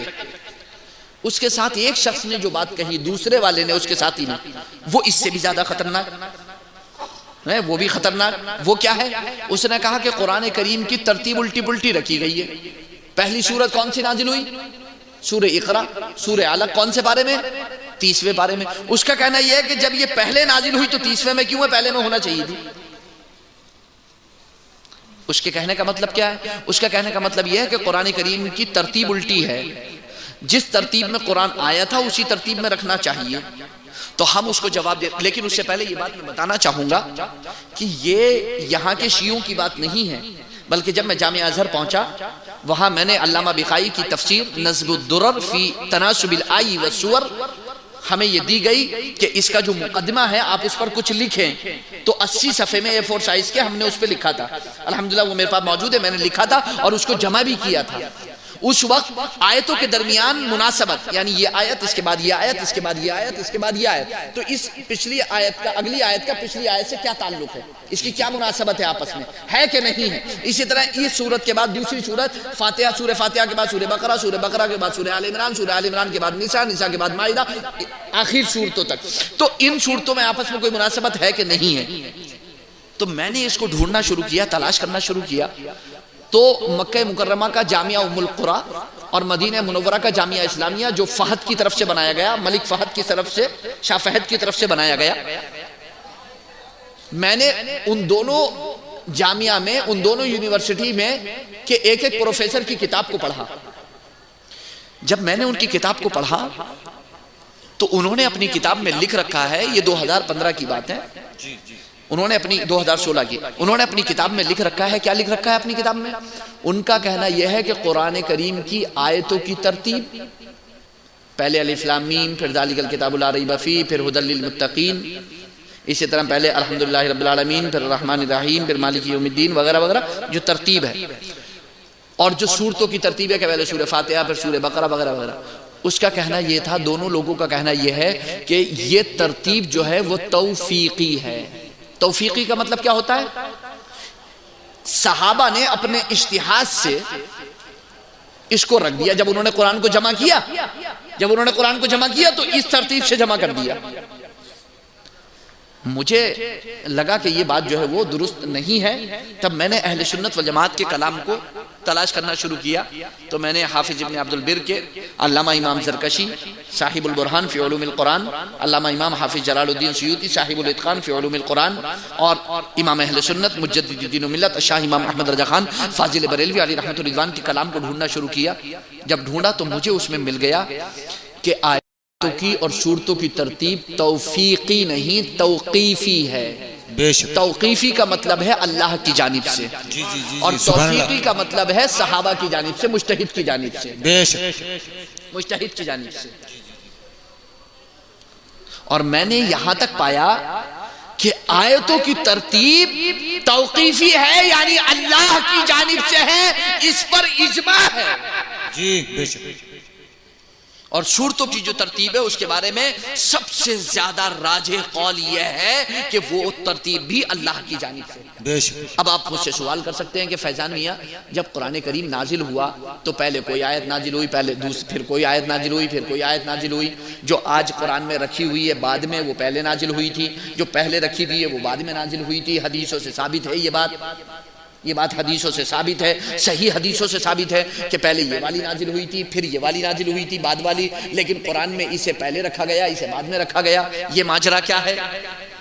تو اس کے لیے میں ایک مثال آپ کو دینا چاہوں گا، ایک مثال سے آپ کو سمجھانا چاہوں گا اس کو، کہ یہاں پر کوئی اگر انجینئر ہوگا، کوئی آرکیٹیکٹ ہوگا جو بلڈنگ کے نقشے بناتا ہو، جو بلڈنگ تیار کرتا ہو، تو اس نے دیکھا ہوگا کہ وہ کمپیوٹر پر بلڈنگ کا پورا نقشہ بنا کے لاتا ہے۔ بے شک۔ اس کے پاس ایک پیپر پہ A4 سائز پہ پورا نقشہ بنا ہوتا ہے کہ یہ بلڈنگ ایسی بننی ہے، لیکن جو میٹیریل آتا ہے وہ کبھی کچھ آتا ہے، کبھی کچھ آتا ہے، کبھی کچھ آتا ہے، کبھی پہلے کچھ آتا ہے، بعد میں کچھ آتا ہے، بعد میں کچھ آتا ہے، پہلے کچھ آتا ہے، غرض یہ کہ پورا میٹیریل آ جاتا ہے، آگے پیچھے ہی آتا ہے، سب بلا ترتیبی آتا ہے سب۔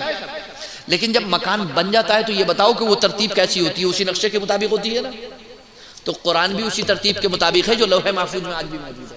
جی بے شک، سبحان اللہ سبحان اللہ، بہت اچھا۔ جو ترتیب لوح محفوظ میں تھی وہی ترتیب آج بھی ہے، جی جی بے شک، وہی ترتیب آج بھی ہے، اسی کے مطابق وہ ترتیب ہے۔ بلا تشبیہ و تمثیل، وہ ترتیب آج بھی موجود ہے۔ اللہ کے رسول سرور کونین صلی اللہ علیہ وسلم خود ارشاد فرماتے صحابہ سے کہ یہ آیت فلاں آیت کے بعد رکھ دو، یہ آیت فلاں آیت کے بعد رکھ دو، یہ آیت فلاں صورت میں رکھ دو، یہ آیت فلاں صورت میں رکھ دو، یہ آیت فلاں آیت کے بعد رکھ دو۔ کیوں؟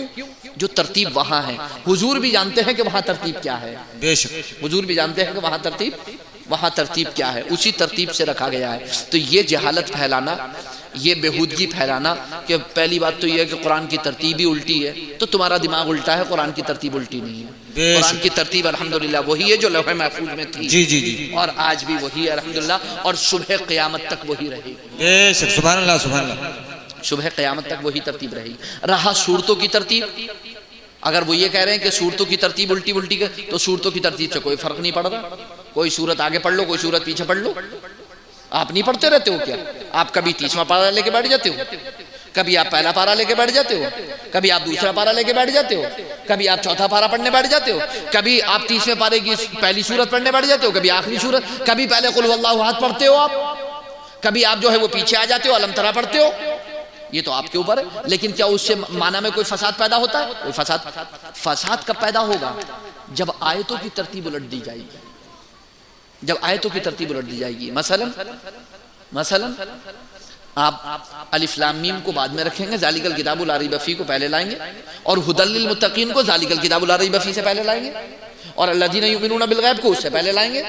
جب آپ اس طریقے سے، اور یہ تو میں عام طریقے سے مثال دے رہا ہوں، اس کے علاوہ جو اور ترتیب ہے اگر وہ الٹ دو گے تو پورا ہی معنی ادھر سے ادھر ہو جائے گا، بے شک، پورا کا پورا نظام درہم برہم ہو جائے گا۔ جی جی، آیتوں کی ترتیب اگر آپ نے الٹ دی تو آیتوں کی ترتیب وہی ہے۔ میں اپنی گفتگو کو الحمدللہ اللہ رب العزت، میں انہی کے انتظار میں تھا بس، اللہ رب العزت قبول فرمائے، آمین ثم آمین، استغفر اللہ ربی من کل ذنب واتوب الیہ، وآخر دعوانا الحمدللہ رب العالمین، السلام علیکم۔ سبحان اللہ سبحان اللہ۔ میں وہاں نگلیہ کے میرا انتظار کر رہا ہوں، آگے نا سید مقیم الرحمن صاحب آگے، آپ حضرات تشریف رکھیں، حضرت تشریف لے آئے، انشاءاللہ العزیز آپ تک پہنچیں گے۔ میں آپ سے اجازت چاہوں گا، آپ لوگ اب اطمینان سے بیٹھیں اور ہاتھ ملانے کی کوشش نہ کریں، ٹھیک ہے؟ کیونکہ کچھ لوگ ہاتھ ملانے کے چکر میں نکل جائیں گے باہر کو، اور کچھ لوگ جلسہ درم برم ہو جائے گا تو وہ اچھی بات نہیں ہے۔ اتنا خوبصورت ماشاءاللہ اتنی آرام سے آپ بیٹھیں، اللہ تعالیٰ جزائے خیر عطا فرمائے، آمین آمین۔